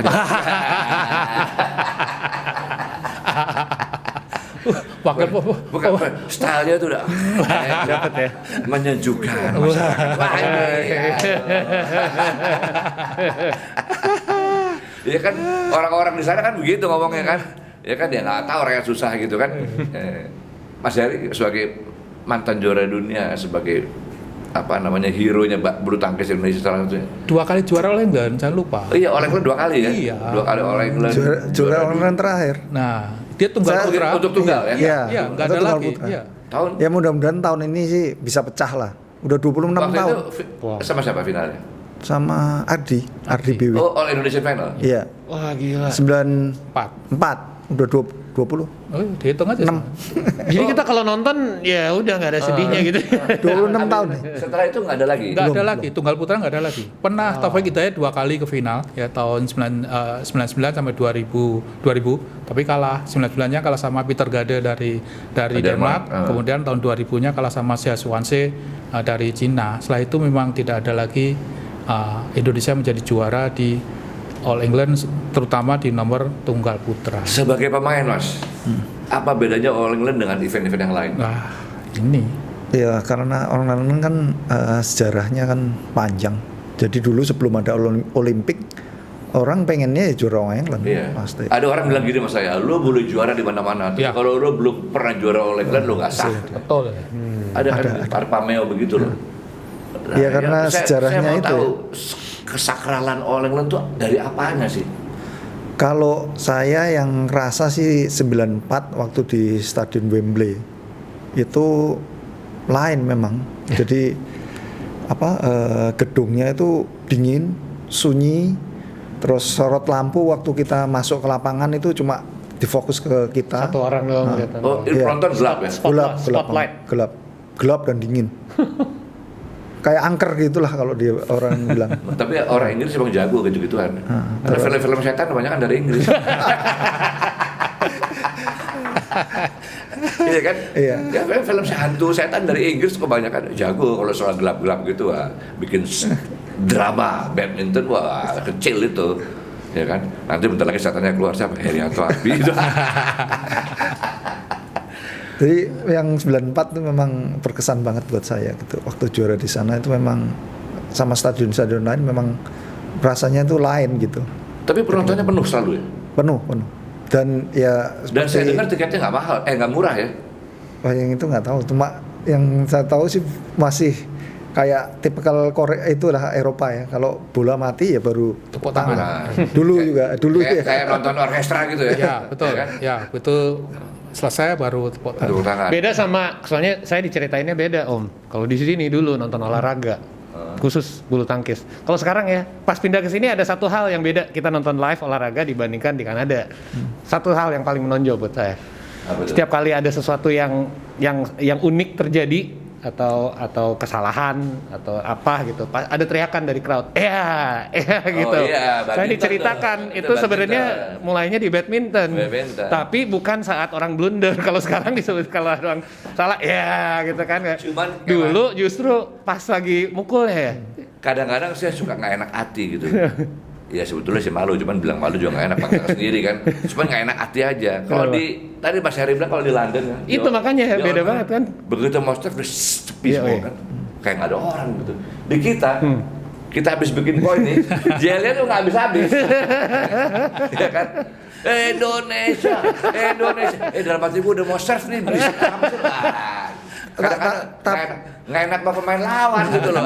tapi tapi malah bikin kangen sekarang. Orang Denmark apa orang bule-bule senang paling senang Oh, ya? di main main sini di Indonesia. ya, gitu. Paling Sekarang. di antara turnamen di Asia ya contohnya. Padahal nyebelin kan? Iya. Kita bilang nyebelin Padahal gitu. di Asia masih ada Malaysia, Korea, Jepang, Cina, tapi bule-bule itu paling seneng kalau main di Indonesia. Itu loh atmosfernya tuh Itu berbeda. nggak ada peraturan kan? Tidak untuk ada, orang? tidak ada. Jadi Nggak ketika shuttlecock diadu di udara itu udah Kan itu bisa ngagetin orang kalau Iya. lagi timingnya Bukan, off. kalau mau surf itu sama. nggak apa. Nggak apa-apa. Apapun. Teriak-teriak. Ya boleh. Itu seru sih. Itu ya. Bayang, kebayang seru. Jangan-jangan kalahnya gara-gara itu. Nggak ada yang teriak-teriak. Itu yang membedakan atmosfer bulu tangkis di Indonesia sama di luar negeri. Di sini tuh kita masuk lapangan udahlah gitu. Hari pertama turnamen Indonesia Open selalu penuh dan itu waduh luar biasa. Beda banget. Tiap hari nonton dah kalau ada Enggak, Indonesia saya Open. kalau lihat All England tuh, Ya, jadi kalau menang gitu, ya. juara, Betul. emang luar biasa gitu, Ya. karena kan sakral banget suasananya Iya. gitu kan. Iya. Ya kan, begitu di Indonesia, event apapun lah, gue kadang-kadang gak enak Indonesia, udah mau surf nih, udah mau surf. Nggak peduli. Kalau di tenis ada satu orang aja teriak itu, Ya. Djokovic gitu. Ya. Silent, Ya. gitu kan disuruh diem. Ya. Di sini juga, si wasit juga berusaha gitu kan. Ya kan, Cuma kalau di sini kan ya diperingatan kalau cuma ada penonton yang memotret dengan flash, nah cuma itu aja. Oh, Selebihnya memang itulah menjadi salah satu Visual nggak boleh. ciri khas bulu tangkis Mesti Mas Indonesia. Broto bilang, Mas Heri bilang, Apa? kenapa Anda senang di Indonesia suasana begitu? Kalau mereka tanya, itu namanya apa supporter kayak begitu? Namanya lebay. Masih begitu. Tapi pemain-pemain bule itu senang sekali. Enggak, Senang sekali. saya terakhir Iya. lihat waktu Asian Games sini. Iya. Wah, bilang gila ini orang-orang mungkin terganggu konsentrasinya nih. Gila itu gabrak-gebruk itu kaki nggak berhenti loh. Iya kan? Dan yang luar biasanya pemain kita menang sampai buka baju, ikut emosi juga kan. Berarti sebagai lawan pun bisa keangkat ya dengan dengerin kayak gitu. Belum Walaupun tentu bos, belum tentu ya. Bisa seperti supporter tuh bisa menjadi semacam apa ya, pisau bermata Pisau bermata dua, betul kan? Ya. Iya. Contohnya gini, Tontowi Ahmad semifinal kejuaraan dunia tahun 2015 di Jakarta. Lawannya Zhang Nan So Yun Lei. Dia game pertama udah menang. Game kedua udah 20. Artinya satu angka lagi dia akan maju ke final. Oke? Wah, di depan dia punya suatu momentum, ada kesempatan dia untuk melakukan smash sekeras-kerasnya. Tapi penonton kan begitu wah. Akhirnya Tontowi ini melakukan smash dengan semangat. Saking semangatnya nyangkut net. Akhirnya jadi kalau sekarang setting, akhirnya jadi kalah. Game kedua kalah, game ketiga kalah. Nah, itulah menjadi salah satu Akibat supporter, akibat ya? supporter. Ya.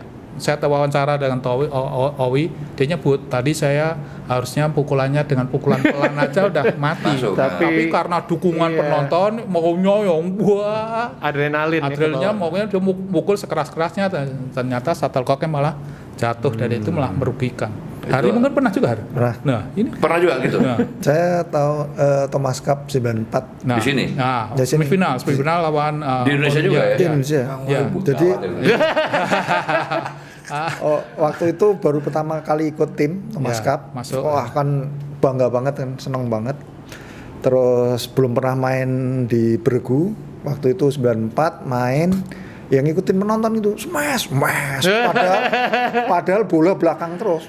Smash. Habis set kedua nggak kuat udah. Set pertama doang. Jadi dia kedua. Lawannya jadi nunggu di belakang aja. Karena tahu saya nyemes terus nggak pernah ngecop. Cuma smash. Dikasih tahu lagi sama crowd bakal ngapain jadi ketebak smash. Iya, Oh, smash. kalau gua jadi Erianto Arbas, kalau bisa kalah, coach gua banyak. Iya, pelatihnya ribuan. Bener. Jadi semifinal lawan Korea, dia ketemu lawan Park Sung Woo. Jadi game pertama ketat, game kedua jeblok. Mau dapat gol Emang lah. itu. Kalau Ya itu sama. Wah, Itu bukan seluruh penonton di istora gitu asal bola lambung, smash, sikat. Ya, Saking semangatnya ngikutin penonton. ternyata pemain nasional kadang-kadang nggak ada kontrol juga ya, nggak punya kontrol juga ya kalau udah lihat supporter kayak gitu ya. Tapi yang main di Indonesia emang begitu loh, kalau nggak hati-hati kita bisa senjata makan tuan tuh, iya kan kayak gitu. Nah balik ke All England nih, Last question. Ya. Siapa yang paling potensi selain Minion? Ya kalau menurut saya memang kalau melihat performanya memang Minion ya, tapi cuma ada handicap, dia selama setahun tidak bertanding karena memang COVID pandemi. Iya, itu aja yang menjadi kendala. Jepangnya ikut nggak? Jepangnya ikut juga. Wah, bahaya. Betul. Siapa namanya sih? Yuta Watanabe. Sama satu lagi sih, yang kecil tuh pasangannya, yang nggak ada Jepang tuh. Sonoda. Yang ngalahin oleh Glenn tahun lalu ya? Iya. Nah, itu cepet juga mainnya tuh, gila itu, ya kan? Iya. Mas Heri, Tunggal Putra gimana harapannya? Tunggal Putra, ya harapannya sudah juara, tapi ya Cuma lawannya juga Kento Momota. iya sama Main dia? Main. Denmark juga lagi bagus-bagusnya Iya. tuh. Denmark Udah itu berapa kali gila loh, ya. Denmark sekarang. Excelsen. Lagi Excelsen Dua lagi. loh, ada dua Denmark tuh. Denmark Ya. 3 atau 4 sekarang. Lawan Jerman, Empat. England sama Wah, jadi kita Nigeria. Bisa-bisa ini rekornya Hari makin panjang lagi. Setelah tahun terakhir 94 sampai sekarang udah nggak ada penantian. Nah, ini penutup nih, Mas Haryanto. Kenapa kok tunggal putra putri kita tuh lemah? Kalau putra nggak lemah lah, tapi Nggak lemah. setelah generasinya Mas Haryanto Arbi itu kok kayaknya susah cari sosok tunggal putra. Kalau putri saya juga nggak ngerti juga deh handicapnya. Tunggal putri nggak ada kan? Waduh, putri susah. Nggak ada di awal. Generasinya Minarni itu terakhir ya. Susi Susan. Susi, Minarni terus Susi Ya setelah habis. Itu apa? Kenapa? Kendalanya, Mas Heri? Yang putri sekarang kan banyak pilihannya. Bisa Ikut idol lah, ikut iya, idol. bisa Wah. gitu. Jadi Nggak bener juga. Mau jadi artis semua. Harusnya Iya, pakai banyak. petis. yang putri. Iya, yang tinggi-tinggi mau Iya. jadi artis. Ya ini yang main yang, mohon maaf nih bukan apa-apa, lemes yang lihat ya tunggal putri Indonesia terkalap, ya kok kecil-kecil gini nih. Sementara Jepang, Korea, walah. Kecil tapi itu ya. Si Spanyol, waduh daya jangkaunya juga. Tapi sekarang berubah, Mas Hari. Pemain badminton kecil juga nggak masalah, karena pemain Jepang tuh namanya Iya. Nozomi Okuhara dan Akane Yamaguchi itu Dia tingginya dos- cuma 155, jadi cuma setinggi net, tapi bisa kakinya Ya saya dengar dia makan daging badak tuh. Mas Haryanto, pertanyaan terakhir dari saya. Saya tadi baru baca-baca dikit tentang Wih. fly power. Iya benar kan fly power. Karena kan saya anak basket, beda harus belajar. Ternyata gede banget, brand yang sangat gede. Berapa sih 100.000 pasang sepatu Sepatu, per ya. tahun, 50.000 raket. Iya, Dari segitu mana? banyak raket Enggak. per tahun. Dari Bangka itu beliaunya tenang-tenang aja. Makanya saya baru mau nanyain soft loan nih. Bukan, gini Paul. Kita ketemu tahun berapa ya terakhir ngobrol di Plaza tuh? Ya kan, ini berdua nih. Saya yang ngimpi sih. Fly power jangan sepatu bulu tangkis saya dong. Coba-coba bikin sepatu basket. nah, Nggak ada reaksi. Nggak ada reaksi. Tahu nggak ngomongnya apa? Wah mas, sepatu bulu tangkis saya jualnya nggak di mall-mall loh. Di mana? Cari saya pasar Cilandak. Kenapa? Nggak jalan barang saya. Sepatu basket kalau dijual di pasar juga nggak jalan kan, kebalik kan jadinya. Beda, Waduh, beda. mumet saya langsung. Bikin fly power basketball kayak apa kayak. Tapi fly power ini dari quote-nya Mas Hari sendiri ingin give back ke bulu Olahraga, tangkis ya. gitu. Dengan cara apa aja Mas Hari?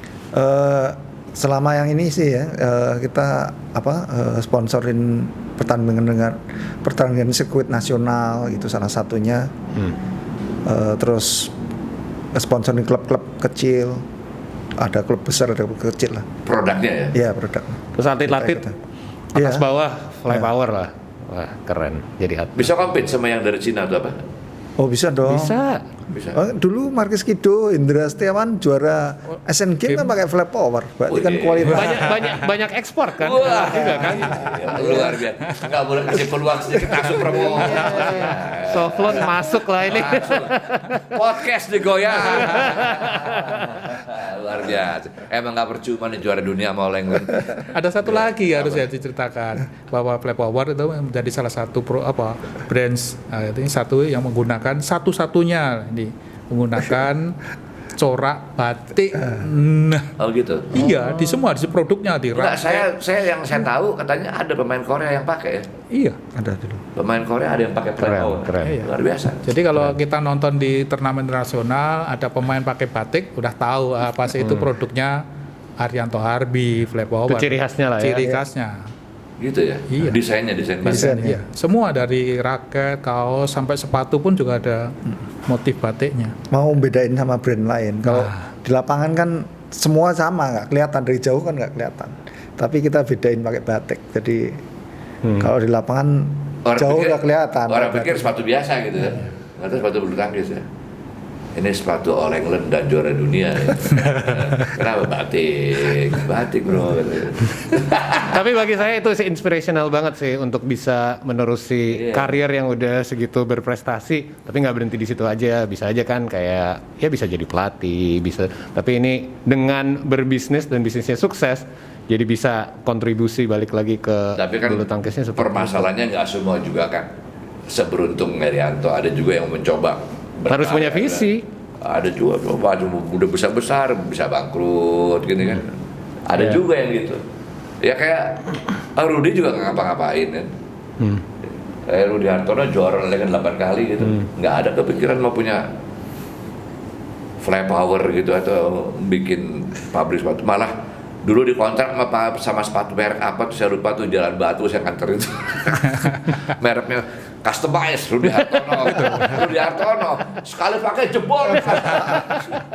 Rud, lu dibohongin lo. Wah, lo masarin manasin sih. Jebol sepatunya. Saya bilang Rudy, All England jual 8 kali sepatu nggak ada yang bener. Saya bilang gitu. Rud, jangan marah Rud, gue bercanda aja nih. Saya punya suka ketemu. Kadang-kadang traktir saya makan Wih, di Ngalam. ngalam. Pondok Indah, situ Ngalam. Ya. Masalahnya cuma satu, saya tuh nggak mau lagi makan sama dia. Kenapa? Kalau teman-temannya bilang gini, ini harus sudah sono manusia yang paling dekat sama Tuhan katanya. Saya bilang, itu apa sih? Udah tua gini masih main basket. Jadi lo dekat sama Tuhan.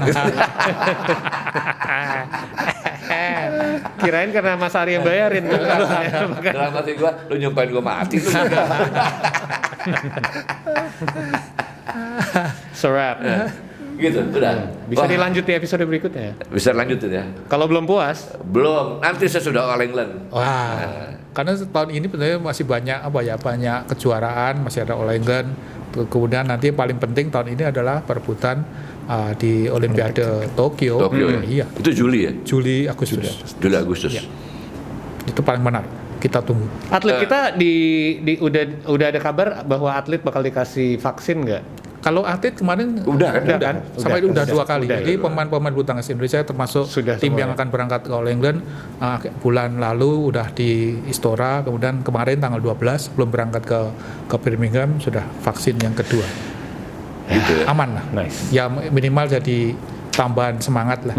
Meskipun harus tadi tetap harus menjaga protokol Iya, kesehatan. Iya, Pak. tapi paling nggak stres, mikir nggak stres. Ya, Iya, ya, benar loh, itu kan ngaruh loh. Psikologis juga kan. Ya. Iya. Gue udah divaksin, lebih tough lah. Lebih tenang tidurnya malam-malam kalau Iya. baru dari stadium bulu tangkis. Udah vaksin belum? Gue belum nih. Sama dong. Nah, sama. Waduh salah. Itu padahal Sama. Saya sudah. Udah. dua. Oh, PBS. Ah, bukan. Gua lupa. Pengurus. Saya termasuk tim pendukung, tiap hari saya bertemu dengan atlet karena atletnya kan menjadi aset bangsa. melindungi atletnya Nah, ceritanya. betul. Oh, Gitu. Mas Mari. Darwis?